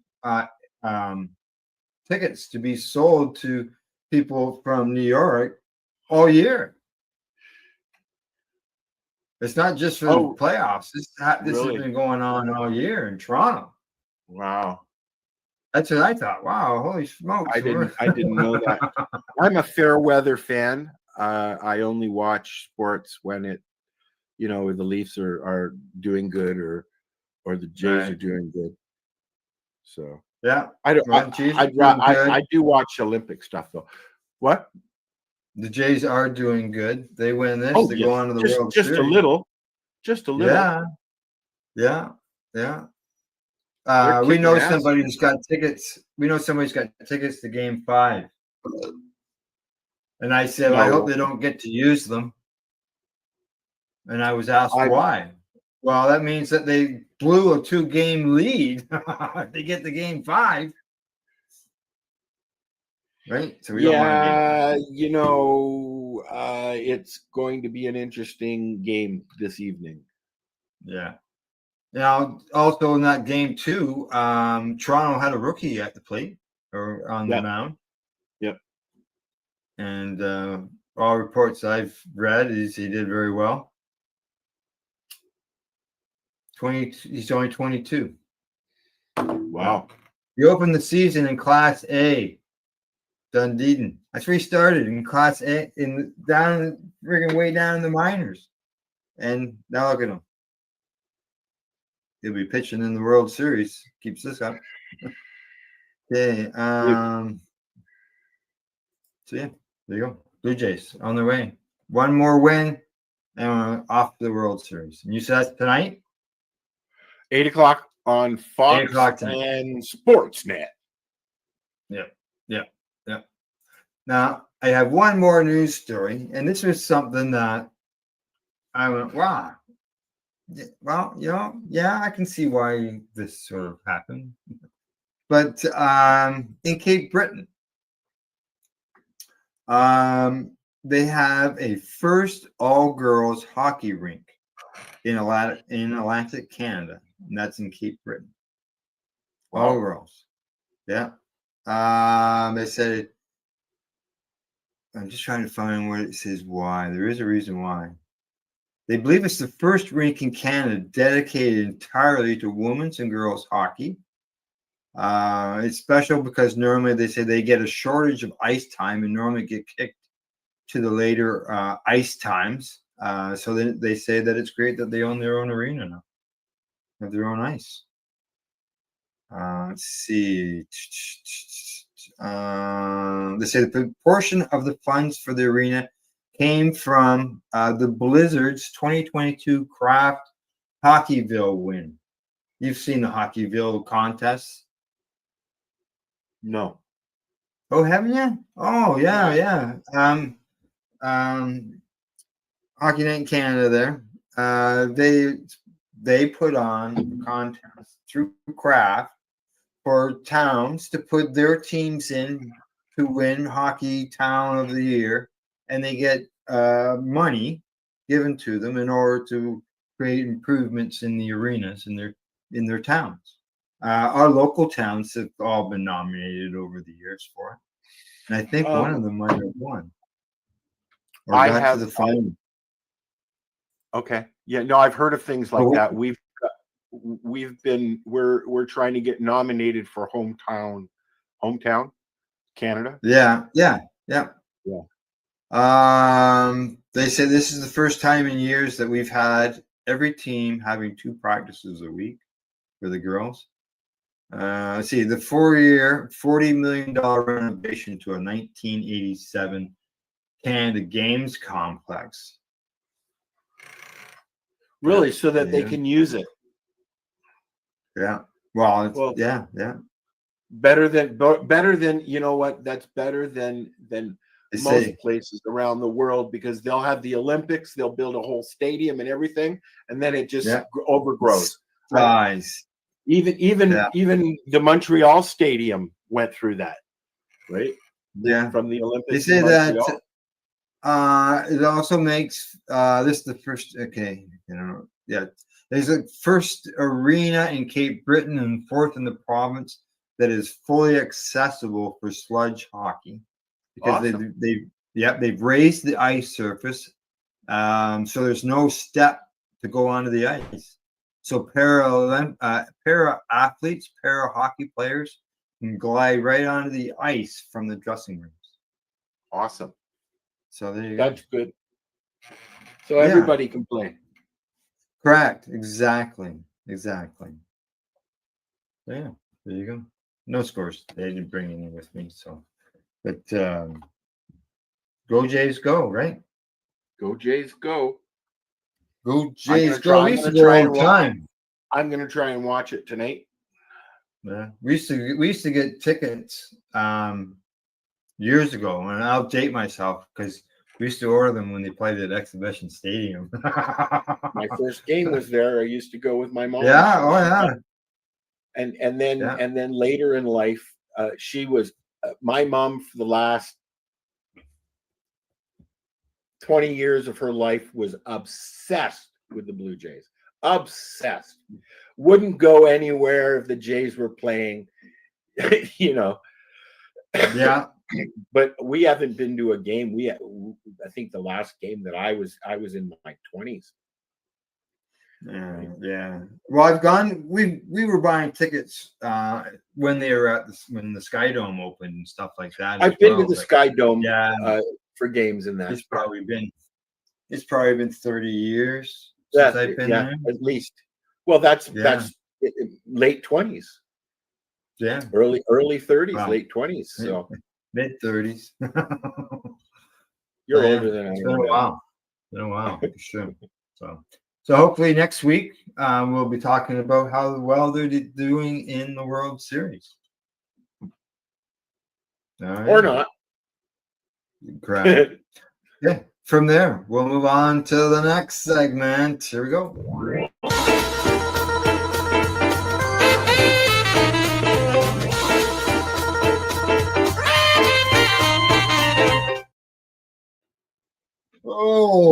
Okay. Entertainment and events. You want to do events first? No, because I'm excited about this entertainment news. Okay, let's do it. Can you load that up? I got 2 entertainment things there. The top one is you want me to open Facebook? No. In our chat, I have a link for the Rush one and for the movie as well. Well, talking about Rush, without playing anything, what's going on? Rush has decided, after great conversation with the children of Neil Peart, to go on a tour, Alex and Getty, along with I can't remember her name. I'm sorry, but Al is loading this, a female drummer, Anita. What? I can't remember her last name. and I'm looking forward to actually see some footage of her playing with the guys, as opposed. I've seen clips of her playing. She's an amazing drummer. So that'll be interesting to see. Are you going to load that? Are you trying to? Well, I'm waiting for it to load. Oh, it's a long one, Al. Oh, here. You know what I'm going to do? it's a 5-minute long video. Yeah. How about, why don't you Yeah, just I grab got the that URL finally. and post the URL so anybody who wants to watch it can? How's that? Because it's actually, it's very funny. Alex Leeson and Geddy Lee are very funny together. They've been friends since high school. So, Right. Having Okay, issues? hang on. I've got the link. No. Because I'm loading Facebook, and it's just like I said earlier, it's a resource hog. And well, yeah, that's what okay. that's why I'm not loading it. All right, I'm just gonna put it in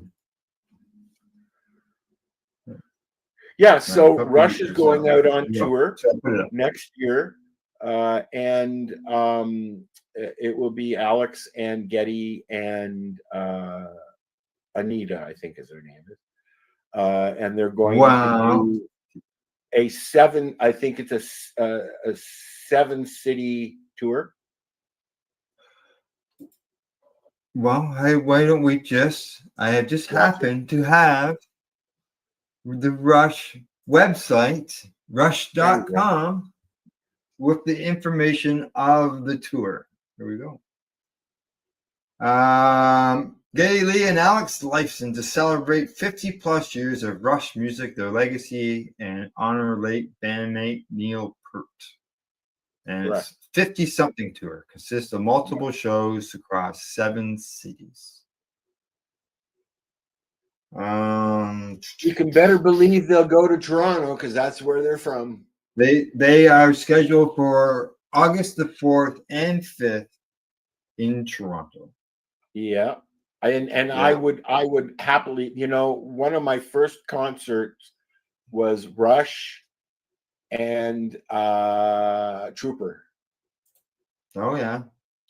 Let's say I believe Max Webster was there as well. It's been over 10 years. That long ago. They performed, yeah. Yeah, they haven't played together. But I watched the video, of the announcement, and they hang out a lot, and they go to Geddy's, and they go down into the studio and just play. And they found that they're really enjoying it. So through conversation and decisions, they've decided to continue, which is great. They said they weren't going to continue, but I'm glad that they have. Now, just so you know, the drummer's name is Anika Niles. Anika. And yes. Yeah, I'm just trying to think who wrote this. I'm not sure who wrote this. It says, and we could not be more excited to introduce her to our loyal and dedicated Rush fan base, whom we know will give her every chance to live up to that near impossible role. Before we hit the stage, we would also like to add another musician or two to expand our sound a wee bit and free up Alex and I. Okay. Right. They were saying that they're looking to be standing in the center of the stage together and singing, and freeing up Geddy to do. He'll be doing the big songs that he's famous for doing the keyboard, right? Yeah. Now, but otherwise, there'll be a keyboard player. You mentioned earlier it was in support of Neil's family. Here's a statement from them. We are thrilled to support the 50-something tour, celebrating a band whose music has resonated and inspired fans for generations, and to honor Neil's extraordinary legacy as both a drummer and a lyricist. Neil's musicianship was singular composition of iteracy and power that expanded what rhythm in itself could express. Some people say Neil Peart was the #1 drummer in the world. Yeah. Yeah. Okay. There's a video here. This must be the one that you had. That's probably the one that I had the official trailer loaded, but go ahead. Is it Can you how see long that? is it? Yeah, go ahead. Yeah, That's the one I Yeah. watched.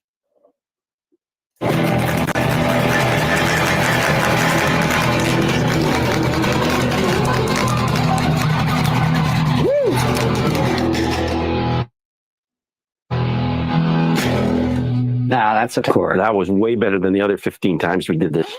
Yeah. And it's amazing how hard it is to play one chord. It is. I've discovered this in the last year. What do you mean by that? Well, we're being coy. Listen, something I want to talk to you about. Okay. Yeah. You've been coming over to my house, and we've been coming down into the studio for years. Years. We wrote so many songs in here. You slept on that couch. Memories. And after 2015, there was a very quiet and a sad period for us. And when I think back to us doing the tribute concerts for Taylor Hawkins, we went out on stage and played our songs first time in a long time. There was a special feeling attached to that. Bittersweet. Yeah. Because of obvious reasons. When we started jamming again down here, it was like a continuation of that moment. The more we played our old songs for fun, the more fun it became. Yes, exactly. And I was surprised because you were getting even more excited than I was. Yeah, I love playing them. I just love playing our songs again. And so that's put us in this terrible situation where we have to announce that we've made a decision to go back on tour. Hi, we're going back on tour. So we'll see you soon. I think it's great. Isn't it weird saying it out loud? Yeah, it totally. You know, we're musicians and we're players. And our music is special. It really is special. When being away from it for a while and revisiting it, I realized how difficult it is to play, but how rich it is in its music and lyrics and everything that it represented. It feels great, loud, finally, that we're going to go on tour and we're going to play a lot of these songs. Yeah. One of the cool things about how this is progressing, all the songs we're putting together, and I know 35 songs or so far for a set that's going to be, around a couple of hours, is the fact that we're going to cover a lot of things and change it up night to night, but we'll always have a part of the show that's a tribute to Neil and his memory of him and everything that he was to us. And it's going to be beautiful to be able to celebrate him every single night. Yeah. But the biggest question is, the obvious question is, how do we replace someone who's irreplaceable? And I had heard from Scully, my bass tech, who had been on tour with Jeff Beck, and he had been working with this drummer named Annika Niles. And he mentioned that how impressive she was, how talented and, musical she was, and powerful. And I think you and I playing with her started to put a charge in us when we heard our song coming back to life. And it was only once we had those successful rehearsal sessions with her that made me feel like, yes, we can do this and we can do justice to this. And this is going to be fun. Well, I felt exactly the same. There's one other decision that is coming. I love the idea of being able to wander over to you, wander over to the drummer, and just be a bass player. So I think we will find ourselves adding to the band maybe a keyboard player. What do you think of an idea like that? I think it's great. I think having a little time together at the front of the stage will be a lot of fun. It'll be great.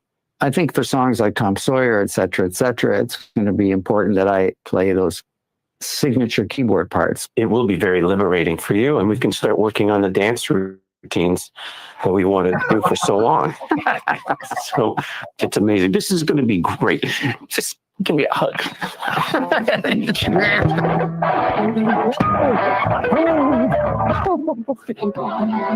Somebody get this guy out of here. That's going to be.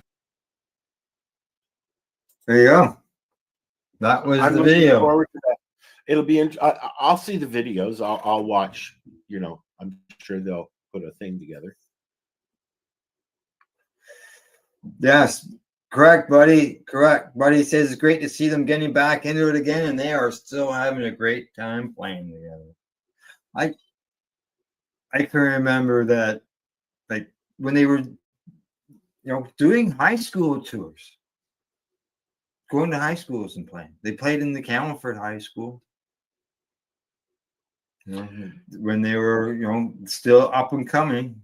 That's how they get. Oh yeah, they did a lot of high school dances and stuff, and so did Max Webster when they were, Yeah, Triumph, same thing. Triumph, yeah.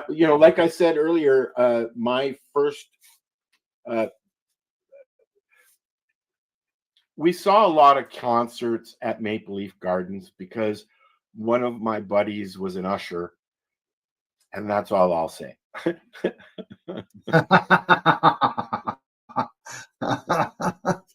Damn, here's your ticket stub. Don't get caught. Okay. I'm just seeing if there's any,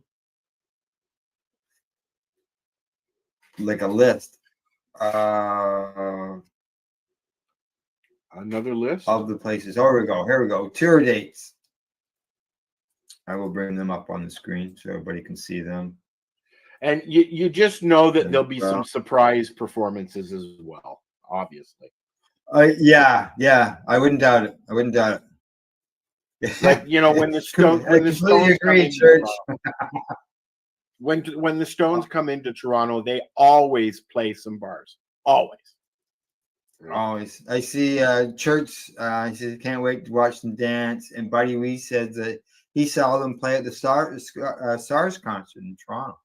I didn't go to that. Too many people. It was too people-y. I was just getting out of the hospital for my initial Crohn's flare-up, so I wasn't going anywhere.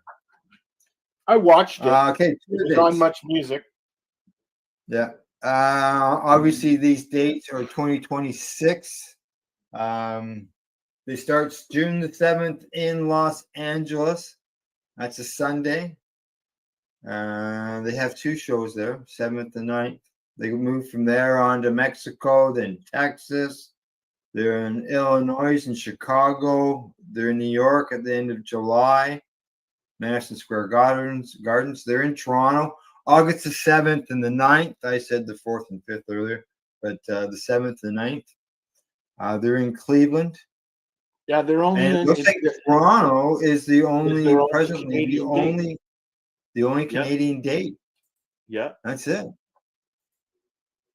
Plus, they say they just revealed the 50-track Super Deluxe anthology. I'm sure they'll add more dates as they go on, as they get into it. Yeah. So there you go.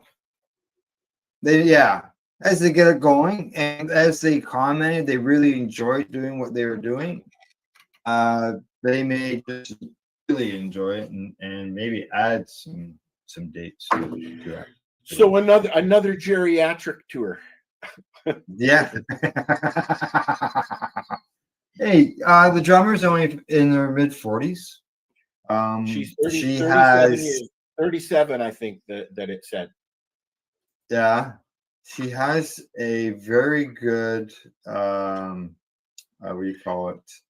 I'm thinking of if she was doing a resume, her history, her drumming history. Well, she's been playing with Jeff Beck. I mean, you know how much he's an amazing artist in his own right. So she must be pretty good to go. I saw Jeff Beck in Toronto a few summers ago, and I went. He wasn't even headlining. It was Jack White. Yeah. And I didn't even stay for Jack, so I wanted to see here. Wikipedia gives you all kinds of information. Mm-hmm. She's a German drummer. Sometimes it's correct too. Yeah, musical educator. She launched her career on YouTube during the early 2010s. She's released 3 full-length albums to date. Let's see. She started drumming when she was 6. I read 7, but okay. Okay. Her father taught her her first grooves. After school, she had a career as social education, and she left to pursue her drumming full time. She earned a degree in popular music. Let's see. She's been on tour in the past as a solo drummer. Okay. She's also the head of the drum department at some location in Germany. She joined Jeff Beck live for his tour in 2022. It's probably when I saw him. She was probably with him when I saw him. She was twice elected as the #1 star in Drum Magazine. Cool. First time in 2015, second time the following year. She also won the Modern Drummer Readers Poll for up-and-coming artists. That was in 2016. She was voted as the #2 best fusion drummer in Drum Magazine, as well as the #3 best educator on Drummy Awards. And she was elected as the #1 best clinician on Music Radar. I'm curious to know if she's going to use Neil's kit. Oh, maybe. Because that's a hell of a kit. Yeah. So, all right. There you go. Anything else on the entertainment end of things? Yep. If you wouldn't mind, let me just look here again. I'm going to go back to Facebook. Yes, please, because I'd like to try and play the trailer for Sharon and Ozzy Osbourne's Coming Home trailer by the BBC, which is what we've been waiting for. It was postponed. It was supposed to be out the week after Ozzy's death. Sharon and the kids asked to postpone it, and now it's available. I found it on YouTube, and I watched it, and so did Al. But what did you think of it, Al? Well, here we'll put the trailer up first. Okay. And then okay. I'm just adding it now. I know. It takes time, I know. You've got such a hard job there,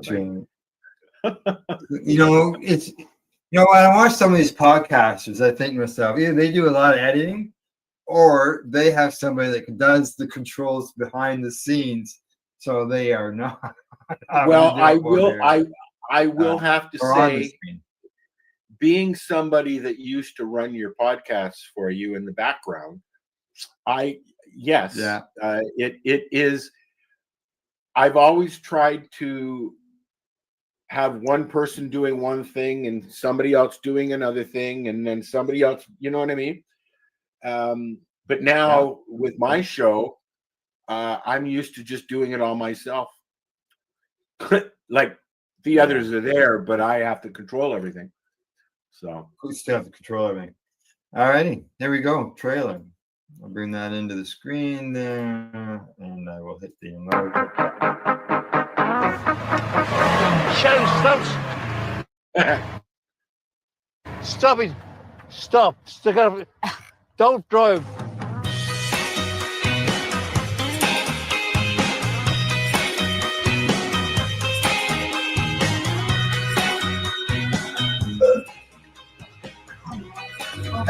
I'm so looking forward to an English summer.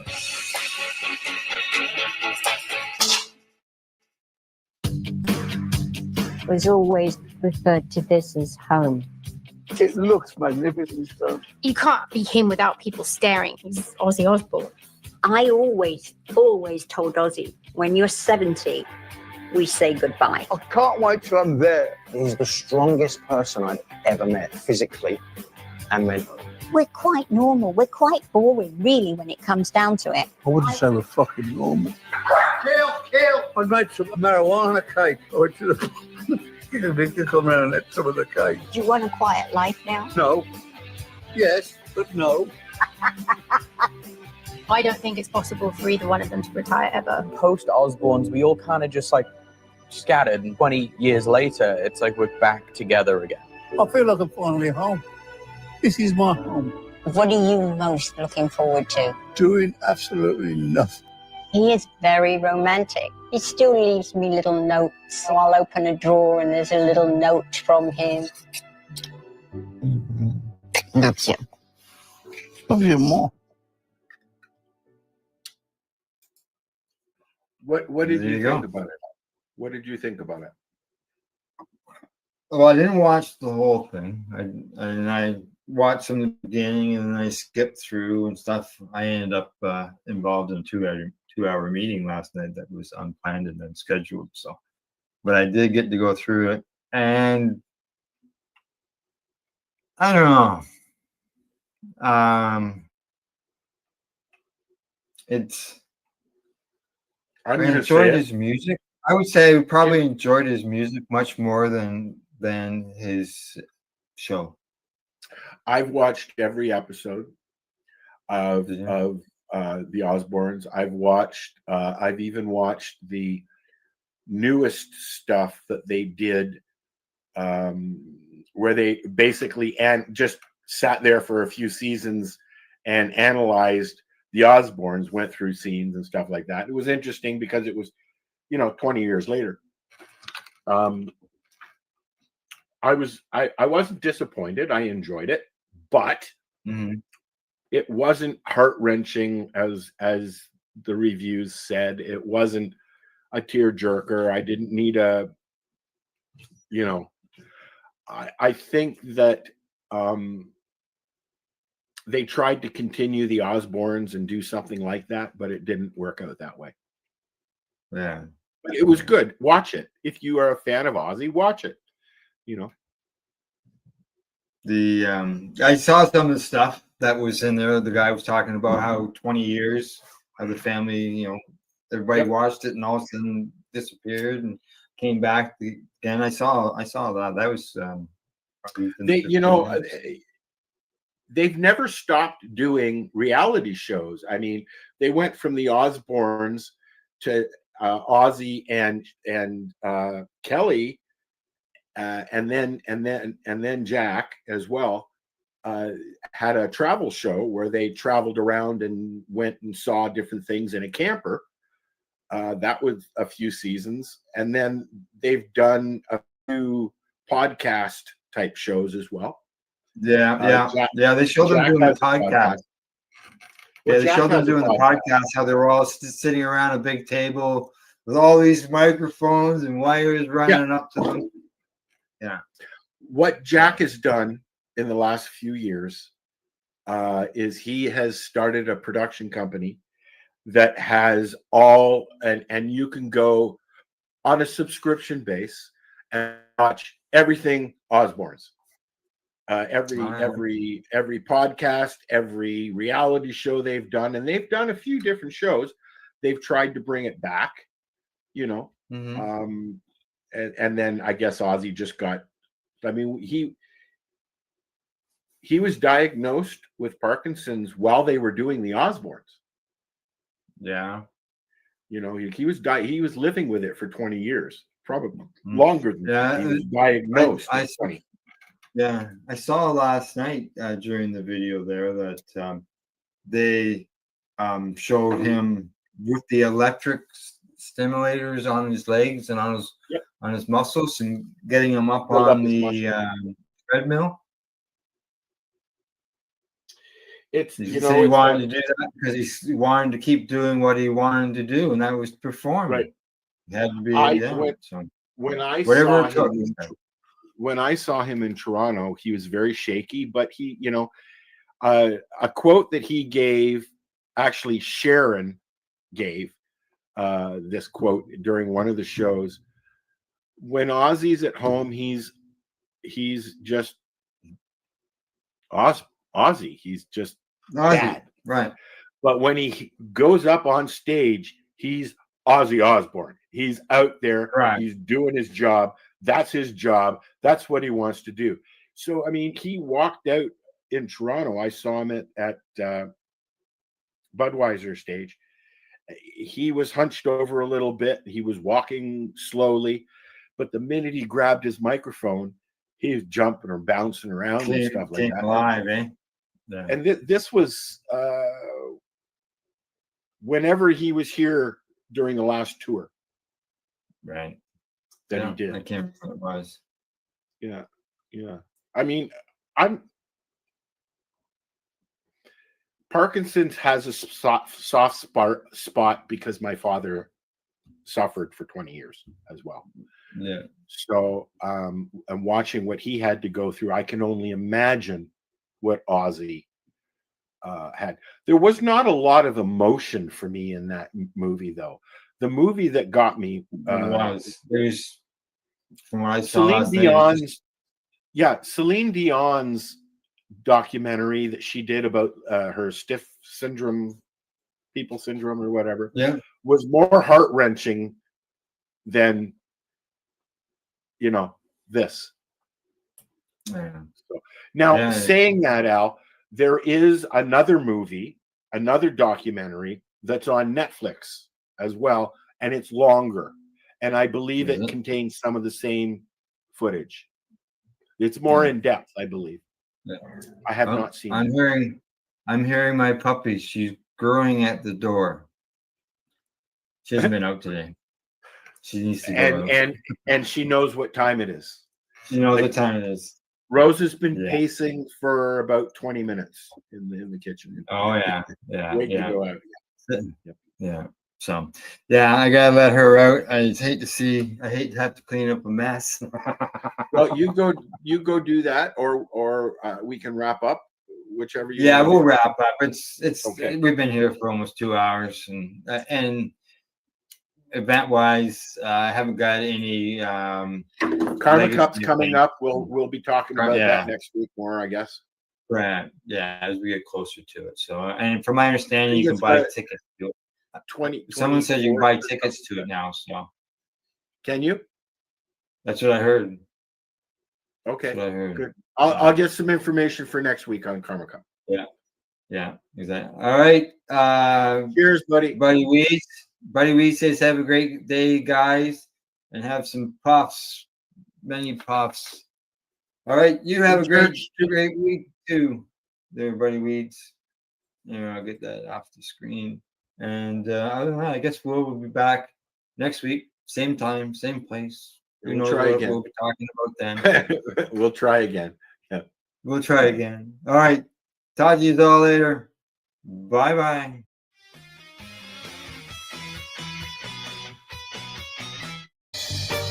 You're watching the 420 Pace, found at 420pace.ca.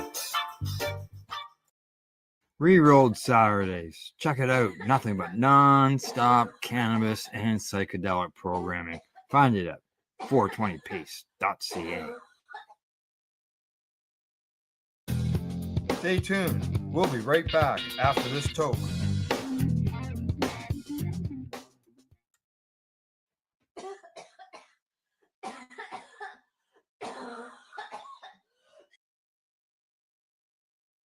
You're listening to the Pace Radio Network here at paceradio.net. The views expressed by the individuals during this broadcast are their own opinions, and they may not be the same as those of their group or other organizations they may be involved with. All medical advice during our broadcast is not a medical opinion and should be checked with your medical physician.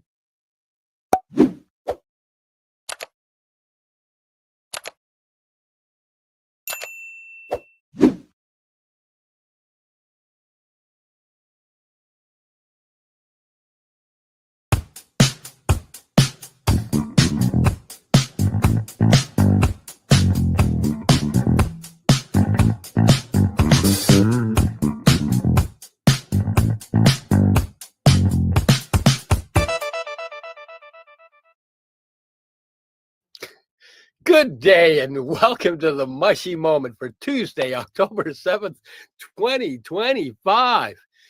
Day after full moon with lots of star crap happening and solar crap happening and Schumann resonance crap happening.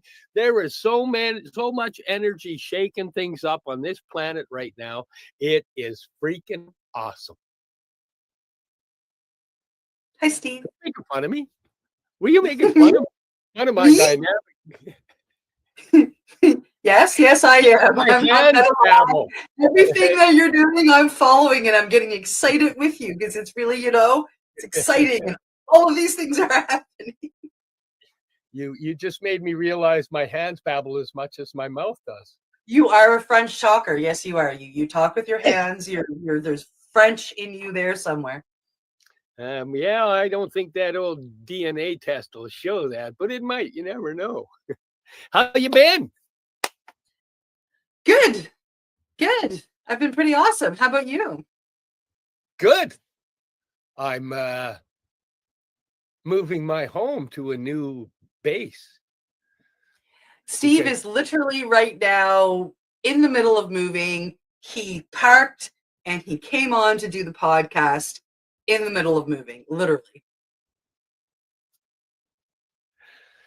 And this is the least stressful move I've ever had. I moved into the motorhome, I guess, almost a year ago now. I have to say, when you could just drive your home away, it is so much nicer moving than when you have to pack that home and send it away and catch up to it and unpack that home. It was like, hey, I like this. That's awesome. Yes, I'm going to be based in I'm going to be anchored down for about 5 months now. Well, I don't know, however long it is till May. But yeah, I get to be anchored down until May in a nice little area with lots of trees, and yeah, I'm pretty excited. Won't have the road right beside me. Rum, rum, rum. I'm going to ask the question that everybody's thinking right now. What happens in May?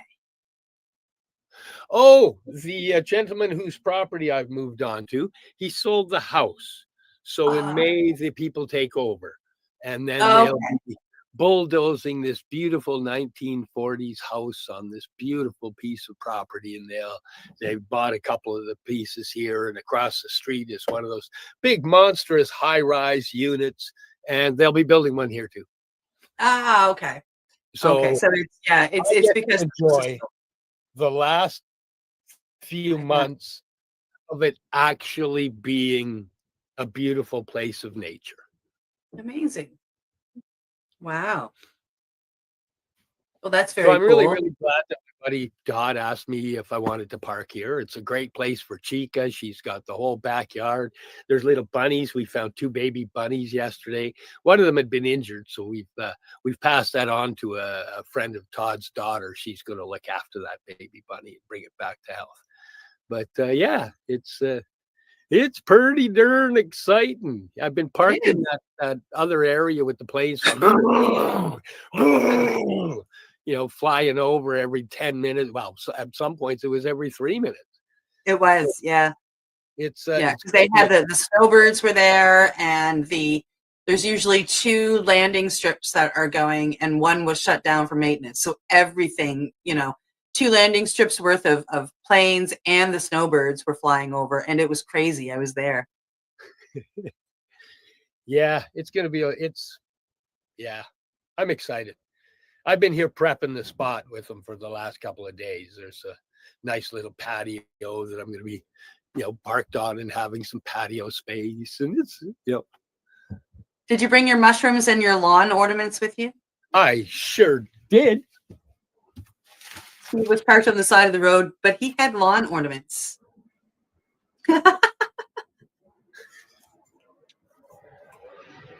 Of course, I brought them with me. That's amazing. That's amazing. Oh, I love it. I love it. Yeah, I'm pretty excited, actually. It's when you're in a spot like this, I didn't mind where I was because I spent 30 years in that neighborhood, in that area. So it was comfortable, even with the planes flying over. It was still comfortable because, you know, I'd lived there for so long. But it's become an uncomfortable area. So to actually get out of there and you know, be somewhere where you don't have to worry about, oh, look, you got a 72-hour on your window, or oh, look, somebody broke into your motorhome and stole your batteries, or you know, Or oh, look, they towed it. Oh yeah, that would just suck. Yeah. Well, congratulations, my friend. I'm really excited to see the pictures at the end of the day when you've got it moved to the spot that you wanted and you've got it all ready to go. And yeah, I'm super excited for you. I can't wait to see it when I come out in November. Yeah, things are, you know, as much as things are shaking up, things are really shaking up. You know, my partner in the At Ease company, John, he's having his premier art exhibit going to happen in November. Hang on, I don't want to get the dates wrong. Just going to check. You don't know them, do you? They are the 23rd and 24th, I believe, or 24th and 25th. Because it's while I'm in school. I can't make the show, sadly, because I'm going to hang on. Let me just look at my calendar here, because I don't want to get it wrong, but I know it's the weekend of the 22nd. So it's 22nd and 23rd, actually. November 22nd and November 23rd is going to be the show. It's at a beautiful little art gallery. We went and checked out the gallery. There was a show going on. It's absolutely beautiful. It's John's, you know, it's his premier art exhibit, and the guy has got some huge pieces, and they're beautiful, some incredible works of art. So this is going to be absolutely awesome to get them put up. If anybody wants to look at the art, johnsayer.com, JOHNSAYER.com, johnsayer.com. And you can cruise through there and check out all the pieces and whatnot. And, you know, if you want, leave a comment. That would be awesome too. Or come back in and leave a comment for me on what you thought of the website, because that was one of the ones that I put together for him. Yeah, and I'm actually pretty happy with it. I like it. It looks good. I still got little tweaks that I'm doing, you know, but yeah, there's a reason I hired you. Yeah, so we've got that going on, and not only is it going to be the premier release of exhibit of his art, but on the Sunday will be the premier launch of our Thrive Biooptimizers company, which is all about biooptimizing health. And yeah, there's some incredibly powerful supplements. They've been under the At Ease label. We've decided to separate the two off. BioThrive will be all just the straight nutritional products that are designed for health, healing, and repairing the body. You know, woo! I'm loving it. I'm just watching things grow, and it's like, yes, I'm watching the healing grow. Everything is, you know, as scary as every new footstep is, there's waves of healing that come with every step. And you know, I'm watching it in your life as well. Our last podcast was just the steps you've been taking and the waves of healing. Yeah, it's nice to see the synchronicities falling into place for people that are looking for healing. Yeah, it's pretty amazing.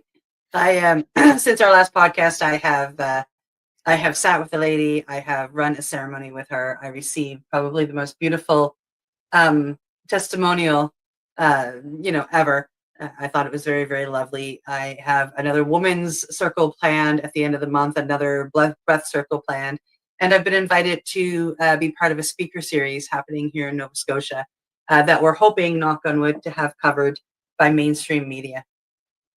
Wicked. Yeah. It's nice. It's nice to see the waves of healing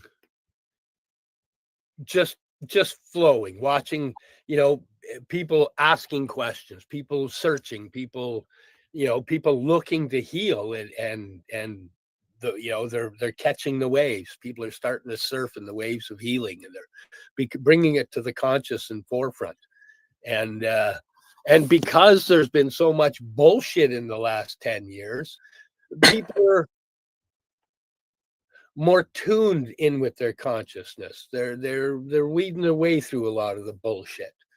And nutrition has been shit on for so long when it comes to healing, and yet it's what powers our whole system. And all the different ingredients of the different foods power the little systems within this system.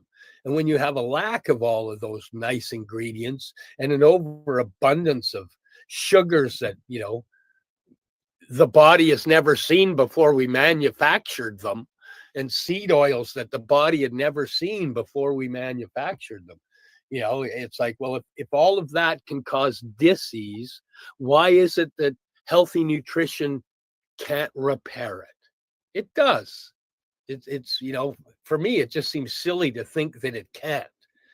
But there's been a lot of programming, and a lot of people think McDonald's is food and microwaving stuff is perfectly fine. You got to be careful with a lot of people don't understand the microwaving thing, how it actually changes things at a molecular level, including water. It changes the way the hydrogen sits in the water. Have you ever had a microwaved cup of coffee and then a boiled cup of coffee? Not back to back. No. It shows what you're talking about, how the water itself changes. You have 2 cups of coffee in front of you. So say you've got instant coffee and you boil water or you microwave water. Those 2 cups of coffee are going to be so different in taste, in look, in everything, and the way the coffee mixes in, completely different. And it just shows what you said. And it's an interesting experiment for all of you to do out there. Boil water, microwave water, and put your tea bag in, even if you don't have instant coffee. You just, make a cup of hot chocolate and compare the two, and you're going to find huge differences. Yeah, I had to do some reading to see what it was, but apparently the microwave works off of the hydrogen atoms, and that's why, like, you throw chicken in and it separates the hydrogen atoms in the oxygen, and it makes the moisture happen, or pulls the moisture through. Well, if you're doing it with water, it's molecularly changing the water, but our bodies are designed to have water the way it's already molecularly set up. Yes. Wait, I'm not babbling with my hands in there. There we go.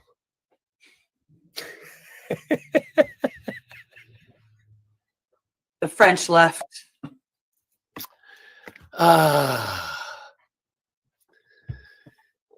Well. I'm listening to the quiet, just going, wow, it's just weird to hear things be quiet. I actually did a post in my Substack the other day about quiet. For years, I thought I was listening for silence all the time. I was trying to hear silence. And I thought because it was, as a sound guy, I could find that sound pressure level of as close to silence as we can have, and then compare it to loud so that I have a more dynamic range in there. And as I started to actually find silence and quiet, I realized it wasn't actually the silence I was trying to hear. It was lack of chaos I was trying to hear. The silence wasn't the sounds coming in my ears. It was the noise in my head. And as I've walked my healing path and that noise has quieted down, it's like, oh, I was always looking for peace, but I thought it had to come in this way. And it was actually in here that I needed the peace. Yeah. Yeah. Head and heart. Yeah. That's where we find our peace. You could be sitting in a room with loud music, or sitting on the side of a street, or sitting where you used to live with planes going overhead. If you can find your peace in your head and in your heart, that noise becomes distant. Yeah. I always called it, I was looking for calm in the chaos. But, I always just thought of in that saying in my mind, my calm in the chaos is the ability to breathe through the outer chaos that's on around me. But as I heal, it's about just holding that place of peace and faith through your whole core. And breath helps you get there. Does it ever, hey?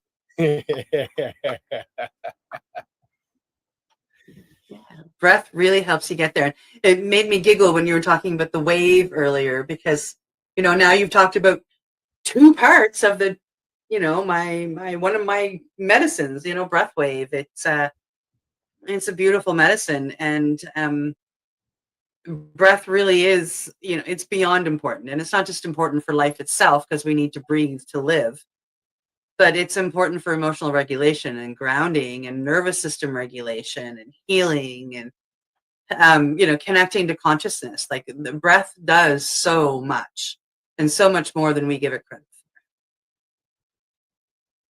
Yeah, it's kind of funny, you know, if you go into sports, they'll teach you how to breathe for that sport. If you sing, they teach you how to breathe for singing. There's, you know, there's meditation, there's breathing for meditation. But it's interesting that we're not, as humans, taught to continue breathing the way we do when we come into the world. We breathe naturally when we're born. And there's no, like, in looking back, I don't see any encouragement in teaching people how to maintain the breathing that they do when they enter this world. We go through a lot of stressors which change the way we breathe. And for me, it was years before anybody said, breathe. You need to breathe. That was just never said to me.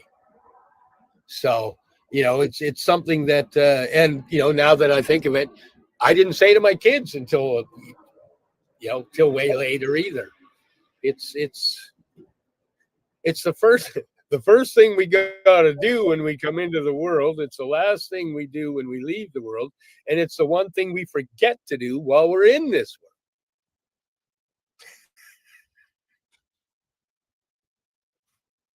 Are you breathing? I'm breathing. Are you? I am. Okay, so Good. lead us through a little 2-minute breath thing here. I would have to get everybody on camera and have them lay down, and leading a breath is a little bit more than just like, hey, yeah. But I can tell you that the breath wave way of breathing, I can tell you how to breathe. And you know, the best way to breathe, you know, in the breath wave, the best way to explain how we breathe in breath wave is what I want to say. Is you want to remember when you breathe that you want to breathe from your root to your heart chakra. So you want to breathe it in, and you want to start filling at your root, and then breathe up towards your heart chakra. And once you are full of breath, then you release it and you surrender to the relaxation of that breath. So we explain it, and I learned this from Chad Charles. Explain it and tell people as they sit there with their eyes closed to imagine a glass of water, and you have a running tap. And you put the glass underneath the tap, and the glass fills from the bottom to the top. Same as your root chakra to your heart chakra. As the water reaches the top of the glass, the bottom falls out. It gets triggered to fall out, and boom, all the water is gone in of itself. And the bottom comes back immediately with no hesitation, no pause, and the glass immediately starts to fill again until it reaches the top. And then the bottom once again drops out, the water drops, and the bottom comes back up. And without a pause, the water starts to rise once again. And that's a wonderful way to explain the breath wave way of breathing. It is a continued conscious breath. You do not stop. There are no pauses at the bottom of the exhalation. There are no pauses at the top of the inhalation. And you fill from the bottom to the top. And you can't see my hand, but it's going down to my, you know, the root. So if you fill from the bottom to the top, and it fills up, and once you're filled, you just drop it all. So you breathe into your belly, your solar plexus, your chest, and then you let it all go. And again, without stopping, you keep that continuous circle going. And that is, in essence, how we breathe the breath wave way. It's a very gentle breath. The effort is put on the in-breath, and then when you relax at the end, like you just let it go. There's no effort on the exhale. This way of breathing, we do it through the mouth, and it offers grounding. It offers nervous system regulation, mood regulation.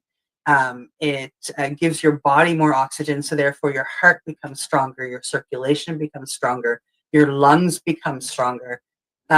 This can help relieve headaches. It can help to mild asthma. It can help mild up your asthma. It can help relieve emotional and mental blocks that you may have. Like it's, I have personally been able to achieve psychedelic states with this way of breathing. It's a pretty amazing medicine, and it's just my own breath, and that's all it is. It's my own breath. It's my own supply, and it's pretty cool. That's pretty awesome. I think that would be a lot of work if a person was heading for a panic attack, though. No, it's not. I go for the Huberman one right away. I go for the double inhale through the nose. Yeah. I just go for half a dozen of those when I feel any of that anxiety rolling up. With the breath wave way of working, you inhale through your mouth, so you actually get more air than you get through your nose, almost double the amount. That's what Aya made me do when I was in the jungle. And I started just trying to do some old breathing things. And it was like, hey, what are you doing? We need air. Open your mouth, get some airflow going. Brain's choking, heart's choking, breathe. Open your mouth. It's mouth breathing is a beautiful concept, and not everybody believes in it. The medical field is starting to speak up against mouth breathing. It is. You should get those mouth tapes when you go to bed, but during the day, it's actually a beautiful thing to breathe with your mouth. You get more oxygen. If you need to release energy, your mouth is already open, and being able to tone while you release energy is an amazing thing. Being able to breathe all the way down and fully, really engages the nervous system, and helps to regulate that mood very quickly. I mean, you'd be shocked. Next time you have a panic attack, just remember to breathe through your mouth. Just breathe through your mouth. Fully breathe through your mouth. Now, woo! Me. Anybody else? Breathe through your mouth. Although Huberman Lab said that's the fastest one for pulling down a anxiety attack. Something about the double inhale thing that pops a bunch of Yeah, and I get what you're saying, but try that method through the mouth versus the nose.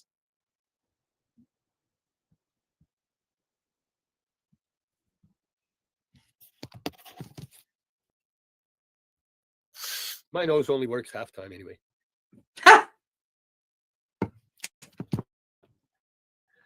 Wow. Well, that's a whole lot about breath. Now I'm going to fuck up my lungs with a doobie.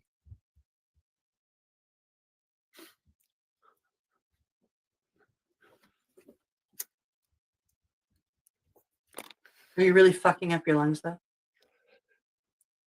No. Exactly. No, it's just kind of pulling me into that place because I'm moving today. I'm pretty excited. You are. I am. I'm really excited about this. And really, you're almost moved. Yeah. You just got to get into the right spot and go get your car. I think that's why I'm so excited. It's just weird, eh? Yeah, you're looking at seeing different things. It's going to take a while to get used to it. Oh, and really, I as much as the opera was there, I hadn't really, solidified anything. But as you move, you go, I guess it's really happening. So it's pretty cool. It's a whole new world. It's a Disney one. Hope we don't get sued. Yeah, Simba, Lion King. I knew it was a Disney one. I just couldn't remember which one. I thought it was Aladdin, actually. Maybe it is. I don't know. Well, hopefully a comment will show up. It was this one. It's Pinocchio. I remember that one. Wow. So you're back here in November. You're Yeah. going to do your second round of part 2 of Breathwave. Right, which will also be my final round, and then just have practicum to do after that. And then you're going to be over there looking at what? Nothing yet. Next week. Oh, that's funny. Oh, wow. Yeah.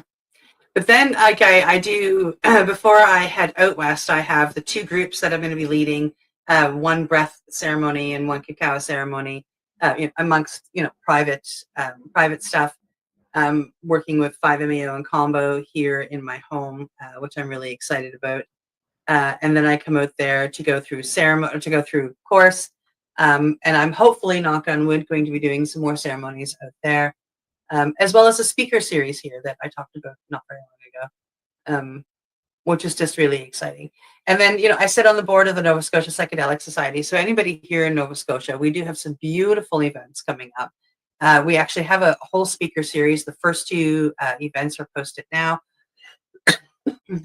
My event and another doctor is speaking at the end of this month from the Holos Institute here in Nova Scotia. And then we also have a psychedelic speed friending event that we are putting on. I will be in BC for this, so I won't be able to attend, but they're holding a speed friending event, basically just throwing people together to talk psychedelics and talk trips, and it should be a lot of fun. So if you're in Nova Scotia and are looking for something to do, check out the Nova Scotia Psychedelic Society page and join us. Plug. And that's a great segue over to, why don't we take a break, put up our sponsors, give a few seconds for people to go hit the can before they come back and watch the podcast. We'll be right back after these exciting messages from our sponsors. You're listening to the Pace Radio Network here at paceradio.net. Camelford Lifestyle Shop, open Monday to Friday from 10 till 7 p.m. or by chance. Check out our flags, our t-shirts, plus our hats, and look of that supply of rolling papers, plus much more. We've got bongs and your favorite herbal vaporizers. Look at all the incense we have, as well as for those who collect knives, check out these knives in our collection. And while you're here, stop in to see Shay at the Piercing Room, where you can get poked by Shay. Daily deals, check them out. Camelford Lifestyle Shop, 17 Bridge Street West, Camelford, Ontario. What do you find at paceradio.net? People advocating cannabis education.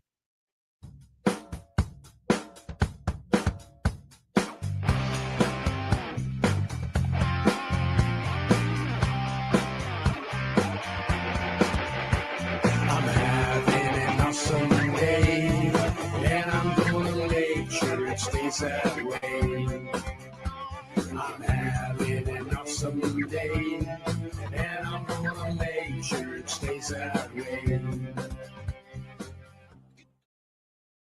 Limestone City Hydroponics is Kingston, Ontario's hydroponics shop. Take your growing to the next level and create the optimal environment with a tent kit, or maximize your yield with an ebb and flow flood table kit. Either way, Limestone City Hydroponics has more sizes and options to fit your needs. Are you looking for the power of the sun that adapts to your budget? Then look no further, as they have professional grow lighting. They have indoor grow systems that are easy and cost effective, with many options to fit your living space and lifestyle. Cultivate your growing potential. We have everything you need to succeed. And if you can't make it to the store, They offer local delivery to the greater Kingston area. Remember, when you're looking for experts to help you grow, then look no further than the locally owned Limestone City Hydroponics, 105 Sunderland Drive in Kingston, Ontario. Call them at 613-548-0420. Rerolled Saturdays. Check it out. Nothing but non-stop cannabis and psychedelic programming. Find it at 420pace.ca. You're listening to the Pace Radio Network here at paceradio.net. Good day and welcome back. Chica's just running in and out like crazy here. It's actually kind of funny. She's checking everything out. And so am I. It's kind of neat. I've never been this excited about moving. It's when it's your motorhome. It's like, hey, I'm in a new camping spot. So you're just camping all the time. And everybody loves, well, I love camping. Not everybody loves camping. I love camping. But now you're in a little bit more of a permanent spot where you can actually relax and enjoy and take your time to find another spot to move to.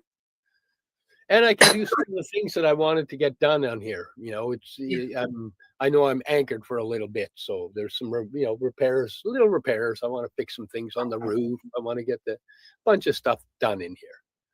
So it's like yeah, life is good. Life is good. Cup of cacao, a doobie, my puppy dog. Life is good. Life is good. Chica! But sometimes my dog isn't. Well, she is still a young one. Yes, I think her birthday is in January. I think she turns 2 in January.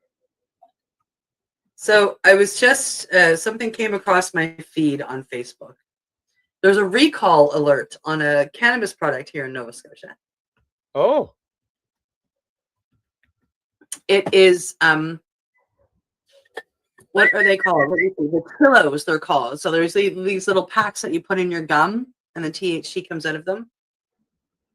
And whatever happened, the THC, there is more THC in them than advertised or that they're allowed. So now they're asking everybody to bring them back because you've got too much THC. Meanwhile, there'll be a whole group of people that'll be running out to try and buy them up. Yeah, please haven't taken them off the Oh shelf. my God, it's something that'll actually work for me. Yep. Wow.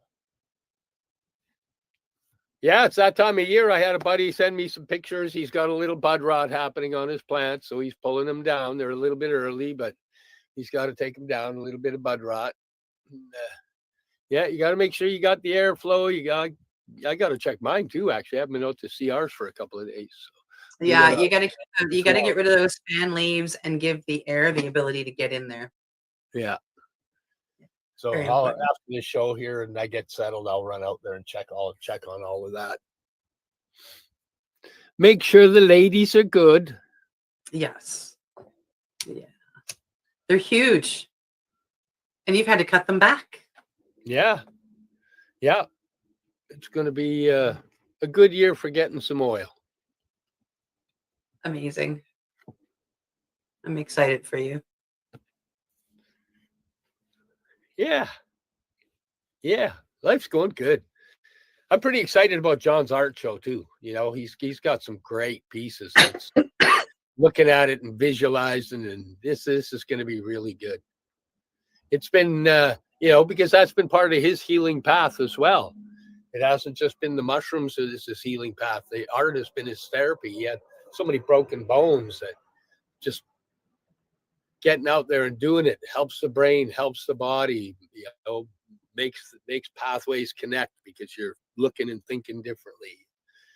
It's beautiful. Some of the work he's done has just absolutely blown my mind. So I'm pretty excited to be a part of this show. Yeah. Yeah, it'll be pretty amazing. I hope he's prepared for offers to come in. Yeah, I hope so too. Because that's the one thing he doesn't really he doesn't sell anything. He He's been just making it his therapy and healing. But I'm pretty sure there's some options. Those pieces are just astronomical. Oh, they're amazing, right? His house is his art gallery. Is his art gallery, and the walls are filled. When I say filled, I mean they're literally. There's this much space in between the paintings and the walls. It's literally every edge that you can fill on the walls is filled, and then he has just tons of it in the garage. I don't know if he ever painted any of it. Place in North Van, and he's got a bunch out at friends have got a bunch in their houses. And well, I put him on the site. I think there was 99 pieces actually. Wow. I think right now on the website, I think there's 99 pieces. Wow. And they're the small ones are. The big ones are 7 feet by 5 feet. Yeah, and then he has sculptures that are heavy as fuck, and the new ones on glass that are just 3D and like unbelievable. Yeah, he's got a pretty cool mind. He starts something, and I'm the inquisitive guy. What are you doing? Where's it going? And he tries to explain, and I do my little mental snapshot, and then I wait a little while and see how close I was. But it's there's always a bunch of left curves that it's like, oh, I didn't see that coming. Oh, I didn't see that coming. Wow, that's awesome. Yeah, it's pretty I love watching the way different people's minds work as they create and the intricacies of where it has to go to see the visions of. Yep. I love that kind of crap. Hate to try and follow mine. Oh God, that would be an interesting, mind snapshot, wouldn't it? Oh, better be on a bike so you can catch up when I make those left turns. Left turns, right turns. Rocket ship into space turns, right? Yeah, I know you. Wait a second, Steve. Weren't we just talking about how the grass is growing? Oh yeah, but I got to tell you about this thing that's happening on Mars because they're related. Grass doesn't grow there because Steve's going to tell us why those two things are related. I never looked. I never studied. There's way too much close to me that I have to study. There was things I was looking at in outer areas, and it was like, no, that takes up lots of brain work and energy, and I can spend that. I like to focus real close, the people around me, the things around me. And, what can we do here? What can we do here and now? Well, what can we do here and now? I just asked you a question. Well, I can light this shit and drink that water, and we can do all kinds of stuff here and now. I have a room full of medicine-ish. Oh, don't be saying that. Everybody be at your door. Dong, dong, dong, dong, dong. Hi. Dong, dong, dong, dong, dong. Hi. Hi. Here for some medicine. Dong, dong, dong, dong. One day that's what'll be happening. Well, that's the whole point of having a business where you help people find their tools to heal.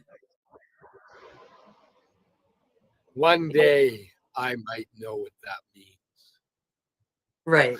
We both now know what that means. So, and isn't it kind of funny then that when we met, I was fresh out of my first iboga. So sorry, folks, a little sentimental moment here. When Steve and I met, when I met Steve, he had just appeared in a documentary, and I reached out to him because I had decided I was going to reach out to everybody in these two particular documentaries. And something about Steve said, I got to be friends with this guy. Like, he's got a great smile. He's got a great sense of humor. He's caring. He's kind. He's compassionate. He's non-judgmental. Yeah, this is the kind of friend I want. Most definitely.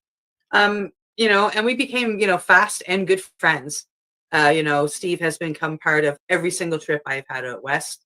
Some of the trips are, just one of them in particular was I just wanted to go out and visit everybody. I was actually going to surprise you and just show up on your doorstep one day. Yeah, so where was I going with this? When we met. Sentimental moment. So yeah, when I met you that first time, you know, I didn't see this. I hoped for this, but I didn't see this. That person was still fighting for air. That person that you met at the Amsterdam that day. I was fighting for air still. Like, I mean, like I had found some air. Iboga and 5-MeO DMT had given me a lot of air, but I was still fighting for air. I still had to integrate everything I had just learned and everything. And, you know, that person is sitting there. I mean, she's so in awe of what her life has become that she is just so grateful and full of tears. I never saw myself at this point in my life. You know, and I have other people coming to me, people that I went to school with, and you know, telling me what an amazing, you know, psychedelic healer I am. And you know, it's a sentimental moment. Like, I mean, you have been my friend throughout it all, and thank you.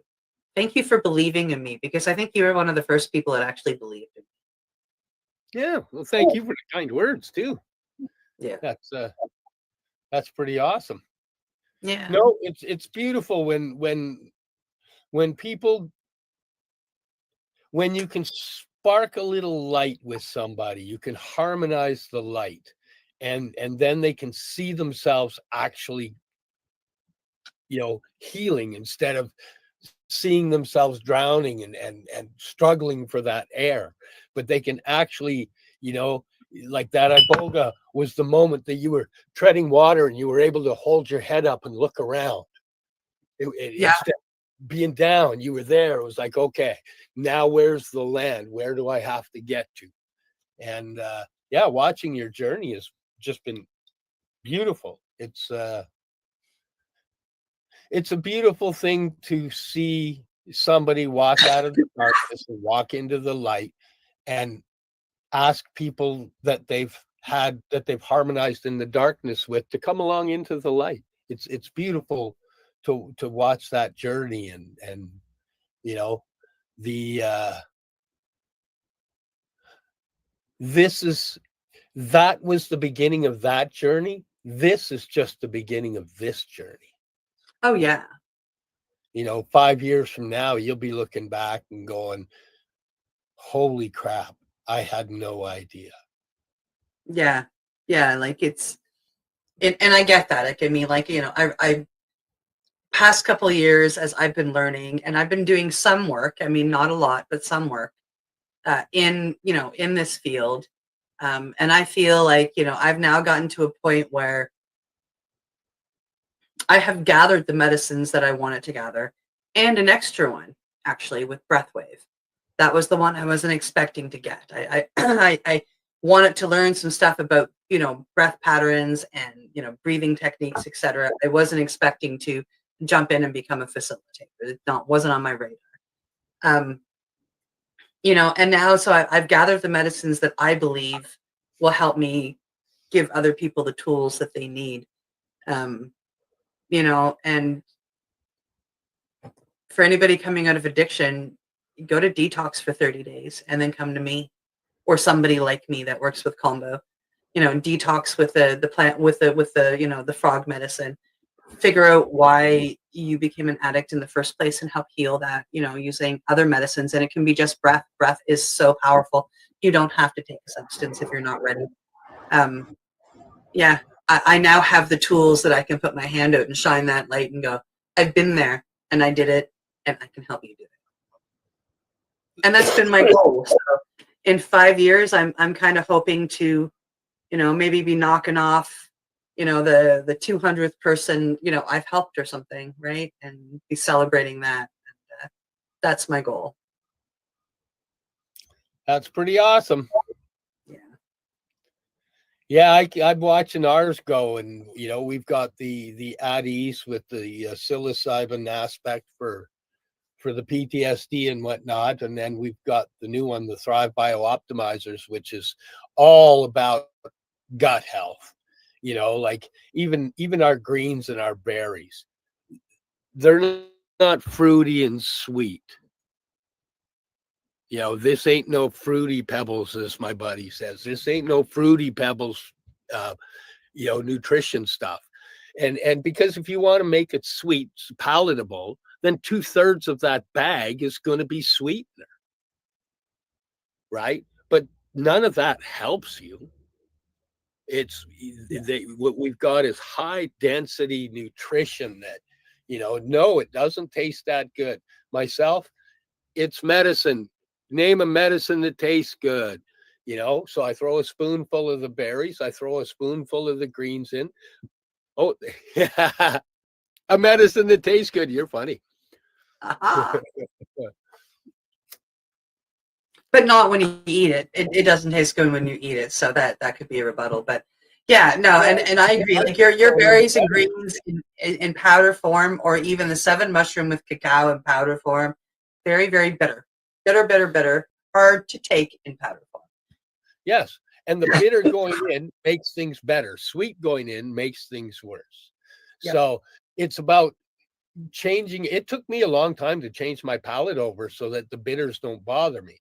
But, with these, like I do a shake in the morning. And people say, oh, eat the banana, don't grind it up. Whatever. I throw the banana in. I throw in the spoonful of the greens. I throw in a spoonful of the berries. I throw in a spoonful of the 7 mushroom. I throw in a spoonful of the cacao.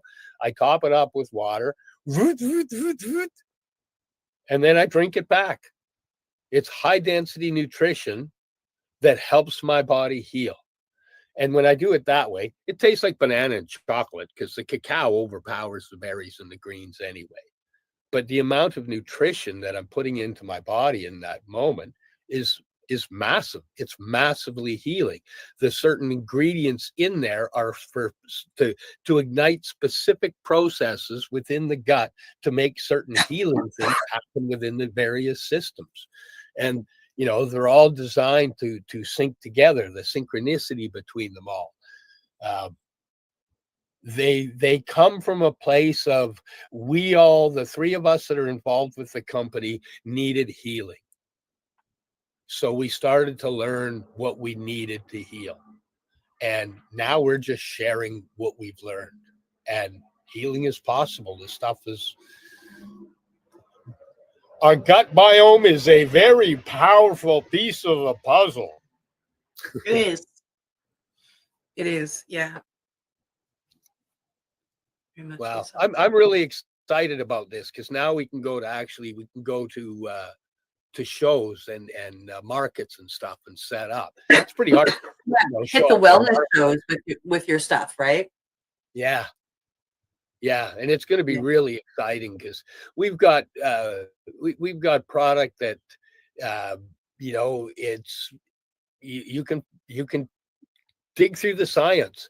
The ingredients are put together so that they repair or you can't say repair, that they help repair or ignite the processes to repair things like long COVID, any of the COVID suffering, spike protein damage, leaky gut issues. I'm really excited. I am. The healing so far has been good, but now that it's going to grow to this point where we can share it with more and share it on a bigger level, we're going to have the Etsy store open. I'm really excited. It's amazing. I'm so excited. I love being in the healing community. I love helping people heal. I love watching people heal. I love healing myself. I love watching my family and friends heal.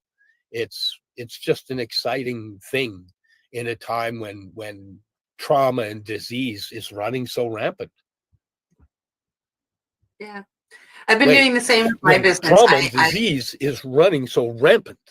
Oh, yeah, there you go. I'm doing the same thing with my business. The way I'm putting together everything is I'm leaving, I'm kind of breaking things up like you did. We're going to have psilocybin and NDMT over here, shush. And then I have everything else I work with is not illegal here in Canada. So I can have the combo and the 5-MeO and the hape and the cannabis and the cacao, mainstream on my website. And that's really beautiful.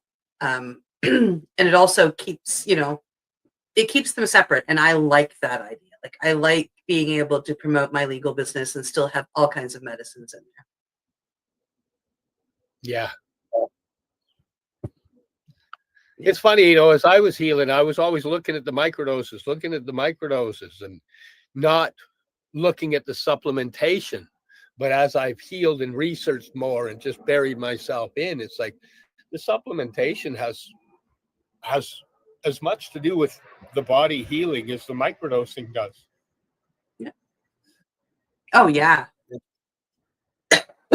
Yeah, for sure. The nutrition and balancing the gut. Like since I've been taking your 7 mushroom blend, it's changed my gut. You know, as well as some of the other things that I've taken, but it's the 7 mushroom blend that I hate. I really hate going without. It's balanced my gut. It's helped my immune system, and it's just done so many wonderful things for me. And Super C Veg and what's the other one I like so much that takes Inflammaclear? Like my 3 favorite products that you have. They help my thyroid, they help my inflammation, and they help my gut. And like, holy cow. Yeah. We've got some comments. Let's go. Here we go. Yeah, Michael. How do we? Oh, there we go. Yeah, from Phoenix, Arizona. We're doing well, Michael. How are things in Arizona? Wow. So yeah, like I mean, yeah, those are your like the 3 main products that I love. I always like to keep your V-Spike and Poly Shield because you know, one of the things that they do that's kind of a side effect is I know if I'm going into a crowded spot, I take a dose of each that morning. And that helps me, that helps my immune system. It kind of gives it like a punch. So if somebody does have a cold or something, I have a much better chance at not getting it. So I use those products that way. And I love them. I have done the protocol with them and they worked wonders.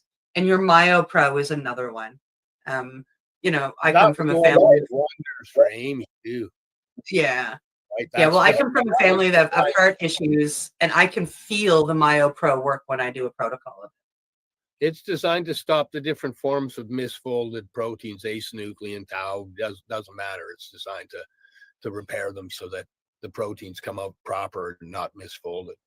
Yeah.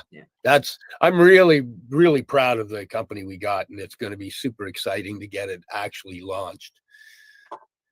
I don't have the website up yet. I'm working on it, but it'll be biothrive.ca. It'll be there pretty soon. Steve is, this is something that he's doing for his companies, for his friends, is building websites.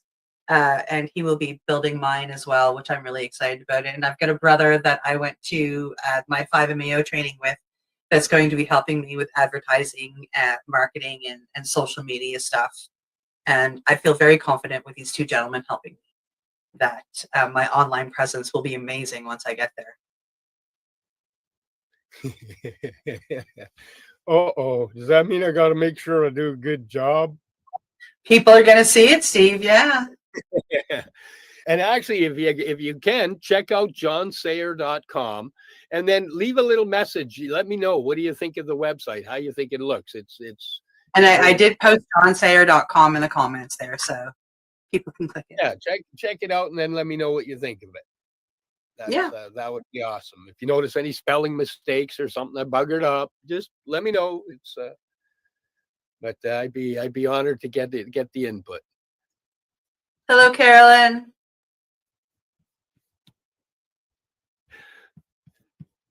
Doll and Steve. I'm Doll. Oh, you're Steve. I'm Doll. I'm just kidding. You're Doll and I'm just kidding.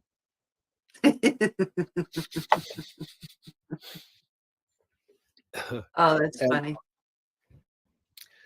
Wow.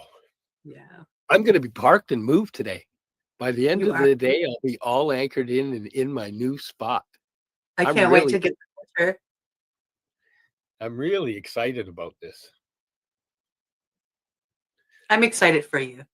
It's something that it's been a conversation you've had for about 6 weeks now, and I'm glad it's all coming to fruition today. Yeah. Yeah. The flow. Stepping into the flow. It's pretty exciting. Yeah. Wow. I've been dropping lots of wows today. I keep floating Yeah. through and looking, processing all the stuff, and then just coming out with wow. It's because it's been a pretty scary time over the last little while, right? People have been freaking out. There's a lot of scary shit. I quit watching the news a while ago, but apparently, if you're watching the news, there's just all sorts of bullshit going on, and people are running scared. And it's just nice, when you come into your 6 degrees of separation and you see everything going in the right direction, and people are enjoying, and life is flowing, and healing is happening. It's I think we're at a turning point. I think the energy of Earth is at a turning point, and it's gonna bounce back and forth for a while. But I think we're on the upswing to a nice wave, and it's got to go through the old wave has got to kind of do that little swoosh and come back up, and we're like it's all the garbage it was carrying is just dumping right now, and it's just about to go into that swoosh here. We're still dumping a bunch of the garbage in the wave before it does that nice swoosh on the upswing of the one you want to ride on, that beautiful golden surfboard.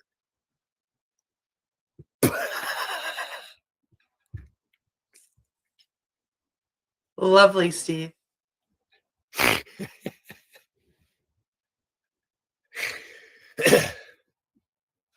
Yeah. Did you like the way I ended it on the golden surfboard? On the golden surfboard, yeah. Yeah. Is that going to be okay in the water? Oh, yeah. Does gold float? Mine does.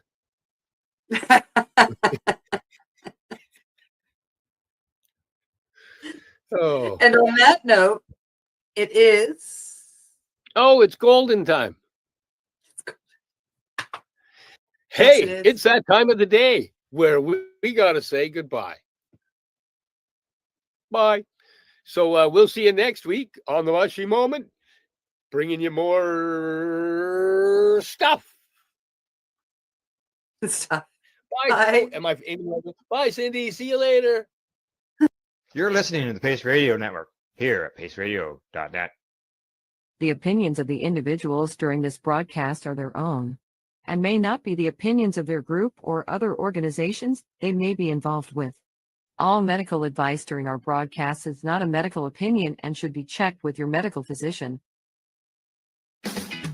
Enjoy the buzz of legalization with Campbellford Lifestyle Shop. From lights to plant nutrients, books, consumption accessories, and more, we've got all your basics to grow or consume cannabis. Visit our info center or take a look at our piercing services and body jewelry, now available in-store through Campbellford Lifestyle Shop, 17 Bridge Street West, Campbellford.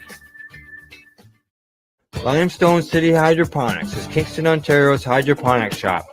Take your growing to the next level and create the optimal environment with a tent kit, or maximize your yield with an ebb and flow flood table kit. Either way, Limestone City Hydroponics has more sizes and options to fit your needs. Are you looking for the power of the sun that adapts to your budget? Then look no further, as they have professional grow lighting. They have indoor grow systems that are easy and cost effective, with many options to fit your living space and lifestyle. Cultivate your growing potential. We have everything you need to succeed. And if you can't make it to the store, they offer local delivery to the greater Kingston area. Remember, when you're looking for experts to help you grow, then look no further than the locally owned Limestone City Hydroponics, 105 Sunderland Drive in Kingston, Ontario. Call them at 613-548-0420. We are people advocating cannabis education here at paceradio.net.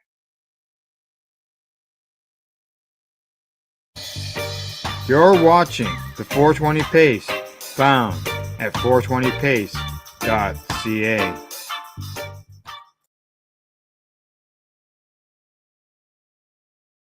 This one comes to me from theounce.ca, and the headline on it says, pre-rolls overtake flower as consumer favorite, according to report.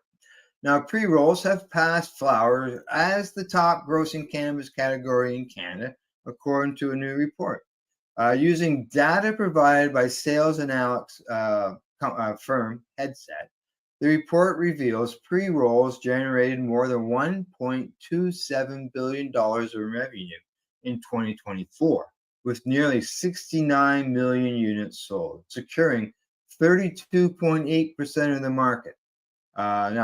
Second at the time to flower. But by the mid-2025, pre-rolls had overtaken flower in sales to become Canada's top grossing cannabis product category, the report says. It goes on and says that through September 9th of this year, pre-roll sales reached $982 million and a 34% of the market share. That's up 72 million, up from 72 million. That's 8% over the previous year period, and on pace to break last year's record. Now, it also goes on to say, by comparison, flower recorded $909 million in sales and 32% of the market share over the same period. That's down $23 million.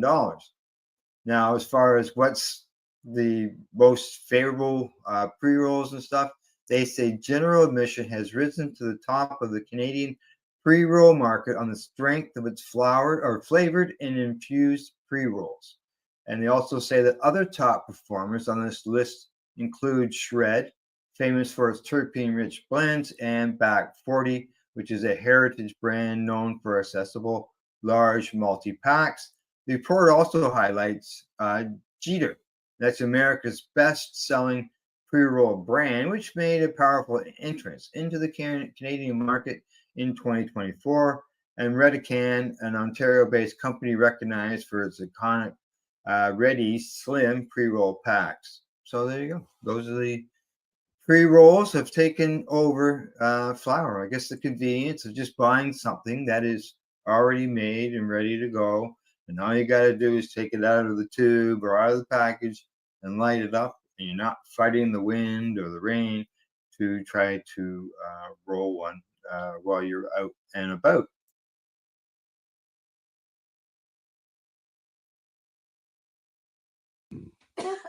You're watching the 420 Pace Reroll Saturday. You're listening to the Pace Radio Network here at paceradio.net. The views expressed by the individuals during this broadcast are their own opinions, and they may not be the same as those of their group or other organizations they may be involved with. All medical advice during our broadcast is not a medical opinion and should be checked with your medical physician.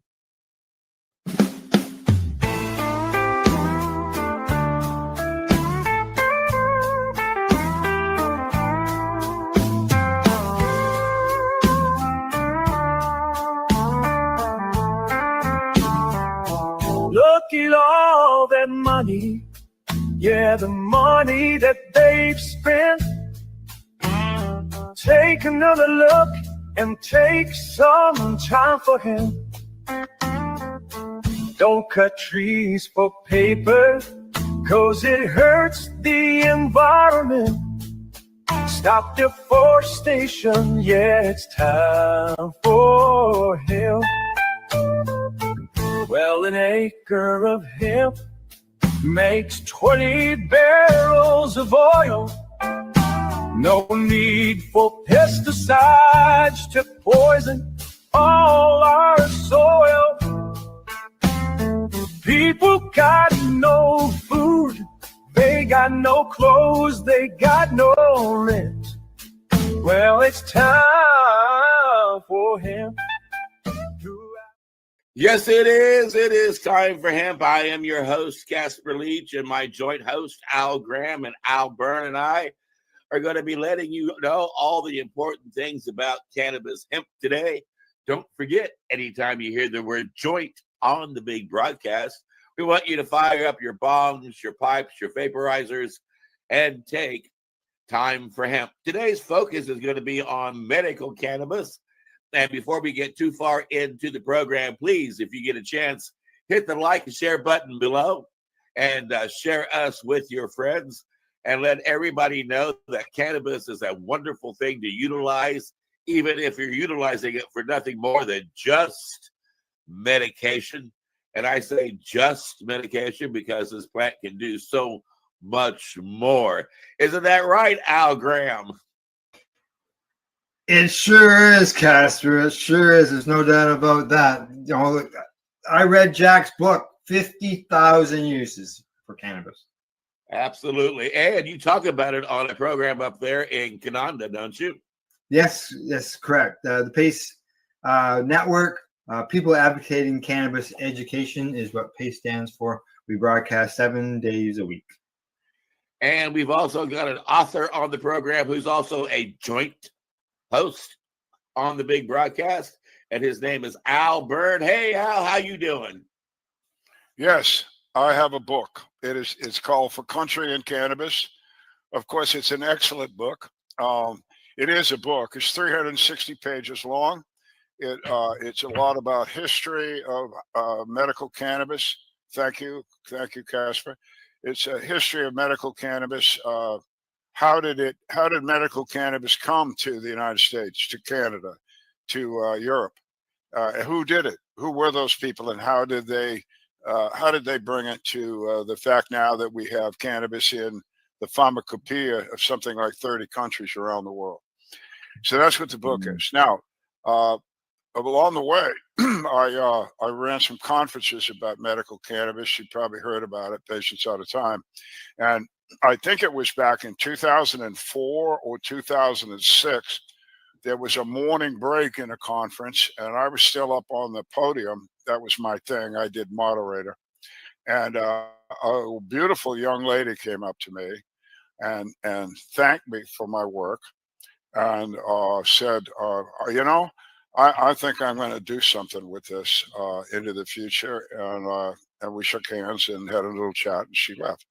Well, she's back. Yep. We have our guest tonight. Again, I've known her for some 18 years or 16, a long time, and we're not buddies, but I've admired her work, and her work has taken us to the top of medical cannabis education. And we're going to find out a lot about that. The other thing, but I'm gonna have a leading question for her that she's prepared for, but you're not. Anyway, let me introduce Dr. Nick. Now this is French. Now wait a minute. Don't help me. Don't help me. I want to do this. Per shot. Was I close? Just close.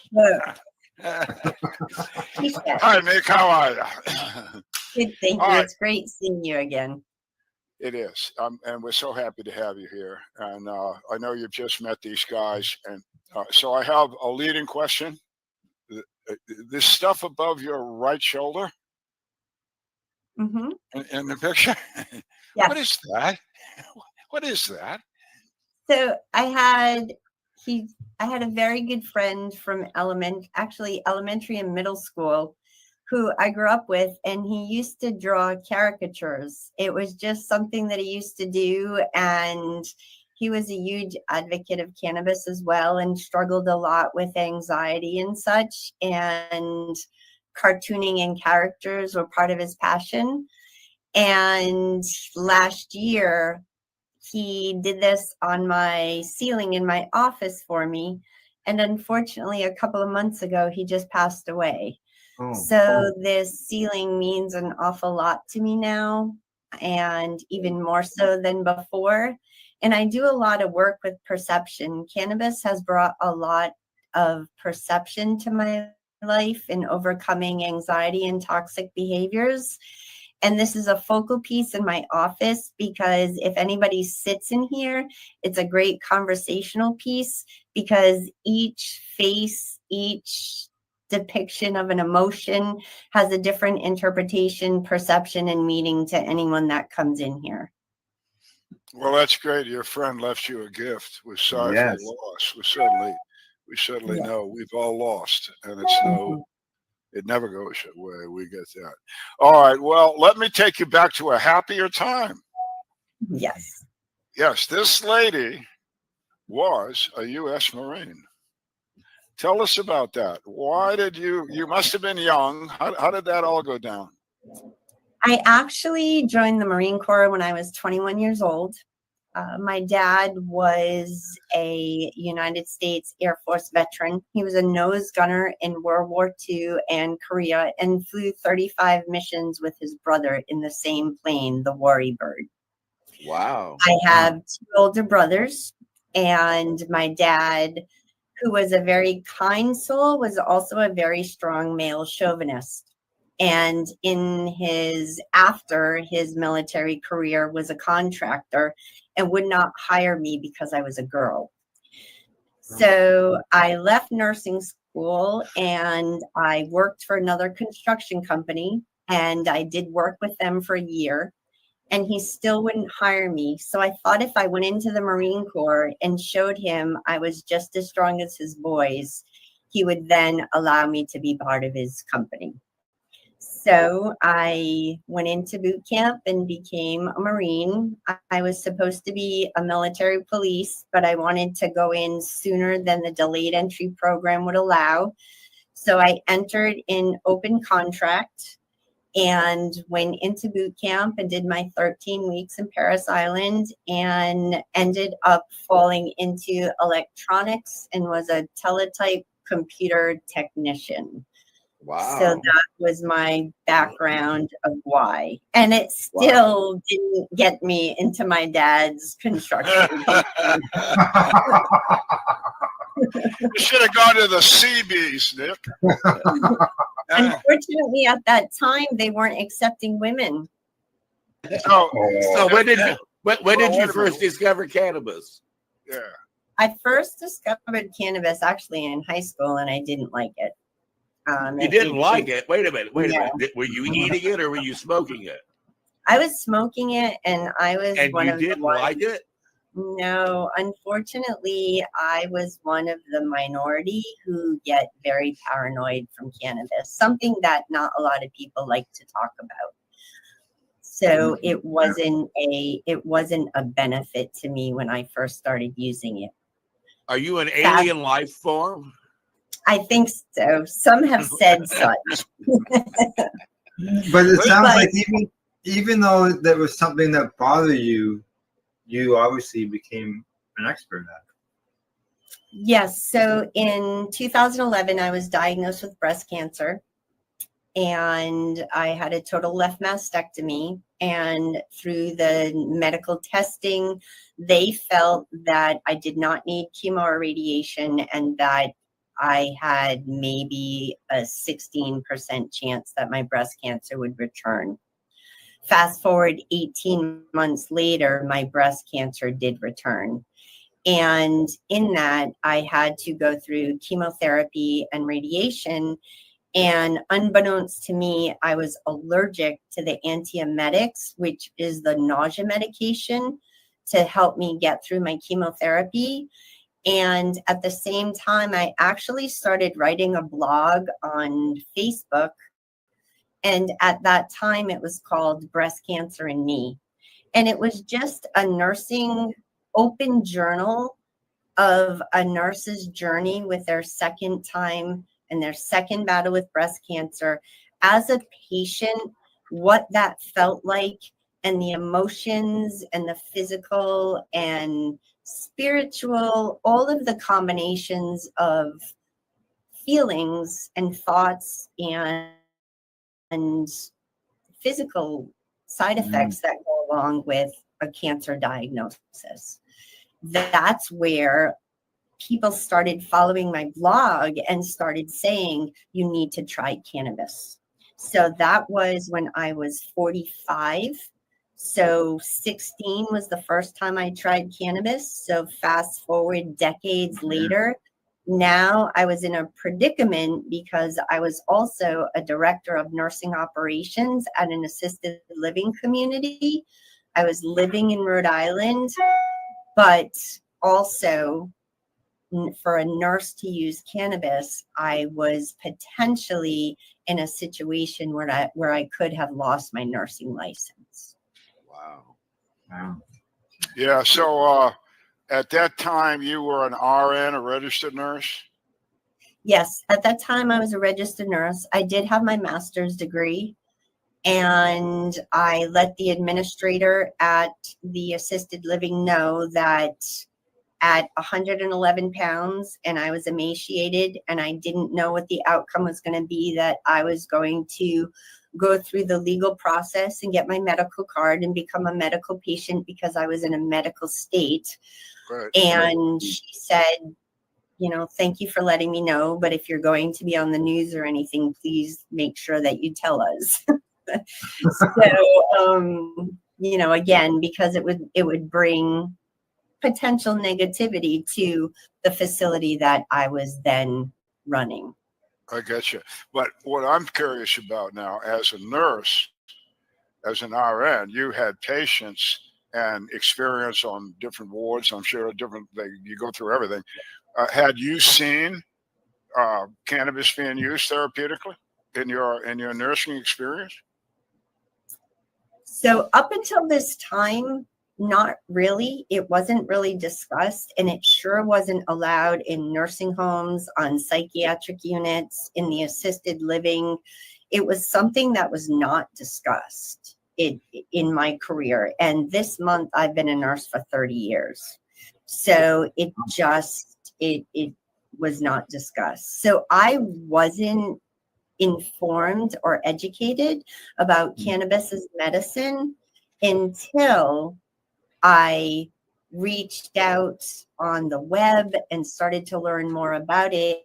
And it was actually a man, his name is Steve Placek from Pennsylvania, who actually was the one who kept sending me articles and peer review and said, look, you have to try cannabis, I'm telling you. And finally, after all of his perseverance, I reached out to him and said, okay, please tell me how I do this legally. Please tell me the steps I need to take. And he guided me through the process, navigated me through the process to make the right connections in Rhode Island to get my medical card and to get on a medical program, to then have a caregiver and a dispensary. Because at that time, we're talking 2013, 14. So I needed my medical card, and in the state of Rhode Island, I could have a caregiver and I could have a dispensary. So I was allowed to have both. And so that's how I started to get involved. And then once I started to share my journey with cannabis at the assisted living, then I had family members and some of my elder patients asking me about cannabis as treatment for them. They say that when you become a patient and you see the benefits of cannabis, that you cannot be quiet, that you have to share everything with everybody. And that's how you educate other people in the process. Yes. Right? Yes. Now, you mentioned 30 years prior to all that you had problems smoking the cannabis. So when you became registered with the dispensary and stuff and got your license, did you try the cannabis as far as smoking, or did you go on to the edibles and stuff instead?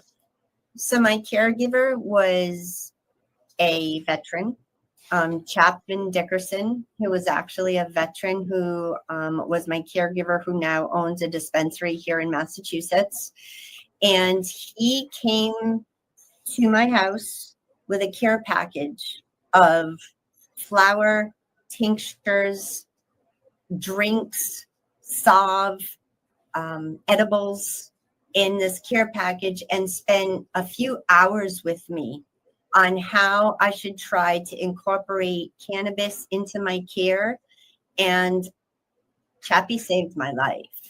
How kind that was. Mm-hmm. Yeah. Yes. Yeah. Yeah. I think I know that guy. He did the same thing for my daughter. Well, now one thing I'm curious about, I know that Patients at a Time had on their website this great library of information, and you could even go there and take part in their study and take part in their education and add credentials to your license. And I was under the impression that was almost mandatory among the nursing community at this point. I'm surprised that you missed all that. It took so long to find it. it is not mandatory. And I did get my first, wasn't like technically a certification, but at Patients at a Time, I believe it was in 2015, where I did go through the program there. That was the first time I had my first real education for nursing was there in 2015 in Florida. And after that, I started doing extensive research with cannabis nursing and trying to learn and do as much as I could. In 2014, when I was searching the web, it was Marcy Cooper, a nurse who I found through Mary's Medicinals, who was the one who connected me to Patients Out of Time. And then she was really instrumental, again, in navigating me through the nursing side of things. I did work for years with Marcy Cooper and Heather Manis and from the Cannabis Nurses Network. And now I'm pretty much more so into research and back to, I work as a psychiatric nurse. My background is geriatric and psychiatric nursing. And I really want to continue to advocate from the inside of the medical system. A lot of nurses are stepping away from the bedside and moving into cannabis nursing from consulting or coaching or kind of outside coming in, trying to educate from the outside in. And I'm really dedicated to changing the system from the inside out, because that's where the lies. Yeah, we're allies in that. We always have been. Well, I'm sorry I misplaced the timing that we had. That's okay. I remember you coming up to a conference. I just thought it was much earlier. But, well, we're glad you came. Thank you. And those nurses that you mentioned, folks, I know those women. They're great. They are, all of those women are pioneer nurses. They really are, as is Neek. Well, listen. Let's go to now. You're in 2015. That's 10 years ago. Yes. Okay. And now you've just been enlightened. Wow. And just what Al Graham said. Now I got to do something with it. You're already. Yeah, exactly. So, and I know you did. So we're going there. But 10 years ago, you said, "Boy, this is something I've just learned a lot. I've got to go and learn more." How did you learn more and enough to get to the point where you felt you could go to another nurse and teach him or her? How did you learn all that? So I also got my medical certification in cannabis at the Pacific College of Oriental Medicine back in April of 2020, I believe, was their first graduating class for that certificate program. Oriental medicine? Oriental medicine? It was Pacific College of Oriental Medicine was what it was called back when I did the certificate program. There was a location in San Diego and I believe in New York. Now it's Pacific. Yeah, Pacific College of Oriental. Yeah, it's all right. I just find that very interesting that you went to an Eastern medicine type institution rather than Western. Why did you do that? That was the first of its kind program available in medical cannabis. Wow. So it wasn't my master's or anything. It was just a certificate program. So I wanted to go through that. Also in 2016, after a year or so of fighting for the rights of nurses to use cannabis as medicine, I started to pop positive for nursing interviews on purpose to show that I had a medical card and I was a breast cancer survivor, and I couldn't get hired. So I was like a paycheck away from being homeless. I was living out of my office, and I decided to pack up my bags and head out to California. And so in 2016, I headed out to California with a friend who sent me plane tickets to go out there and learn more about cannabis and get a job in nursing in California. I did have to stop using so I could pass the drug test. So because then even with a medical card, nurses were still not allowed to use cannabis. Wow. And I passed my drug test, and I started looking into all different types of alternative medicine because cannabis opened up my mind from nursing to really look at spiritual and, again, like this perception and different angles of our health that traditional medicine and traditional nursing never taught me.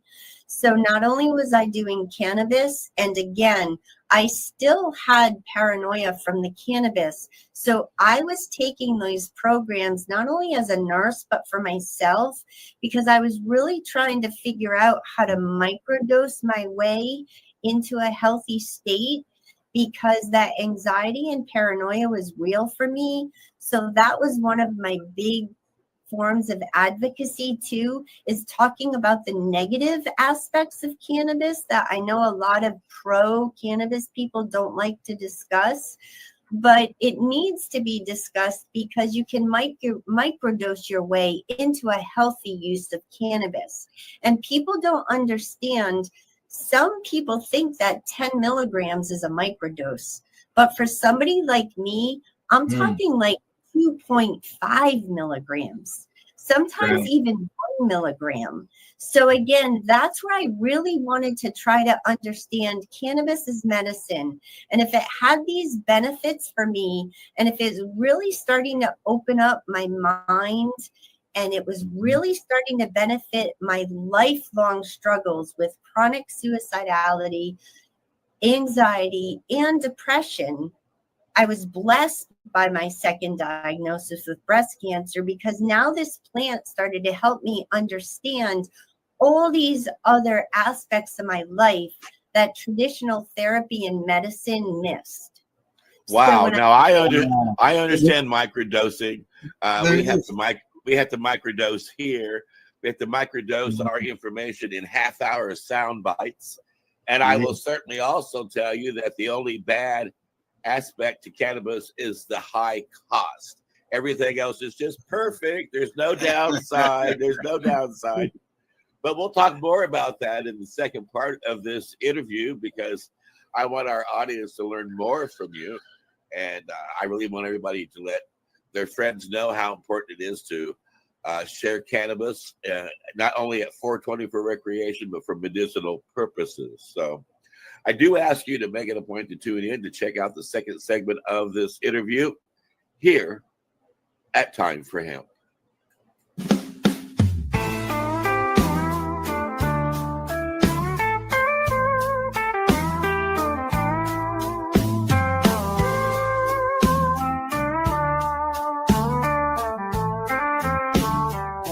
Look at all that money, yeah, the money that they've spent. Take another look and take some time for him. Don't cut trees for paper, 'cause it hurts the environment. Stop deforestation, yeah, it's time for hemp. Well, an acre of hemp makes 20 barrels of oil. No need for pesticides to poison all our soil. People got no food, they got no clothes, they got no rent. Well, it's time for hemp. Throughout Earth's history, hemp has been used, no mystery. Hemp was legal to pay your taxes for more than a century. Check your faxes. The founding fathers make sense to me. It's time to grow hemp legally. Think of all its uses. It's money that's well spent. Right now, no excuses. It's time for hemp. sustainable green industry, that's our intent. A better place this world will be. It's time for hemp. Fuel and food and clothes and soap, housing, cars, yeah, cars, no joke. Henry Ford built a car of hemp. It's time for us to do it again. People be employed with balanced farming as it's meant. Right now, it's time for hemp. Hemp is a true necessity for the wealth and protection of this country. These are words of Jefferson Thomas. He grew hemp. Why not us? It's time to lift the hemp ban. It's time to lift the hemp ban. Yes, we can. I know we can. We can make a difference. Yes, we can. Yes, I know we can. We can work together and lift the hemp ban. Look at all that money. Yeah, the money that they've spent. Take another look and take some time for you. Don't cut trees for paper, 'cause it hurts the environment. Stop deforestation. Yeah, it's time for hemp. Time for Hemp is a Pace Radio Network content provider. You're listening to the Pace Radio Network here at Pace. You're watching the 420 Pace, found at 420pace.ca.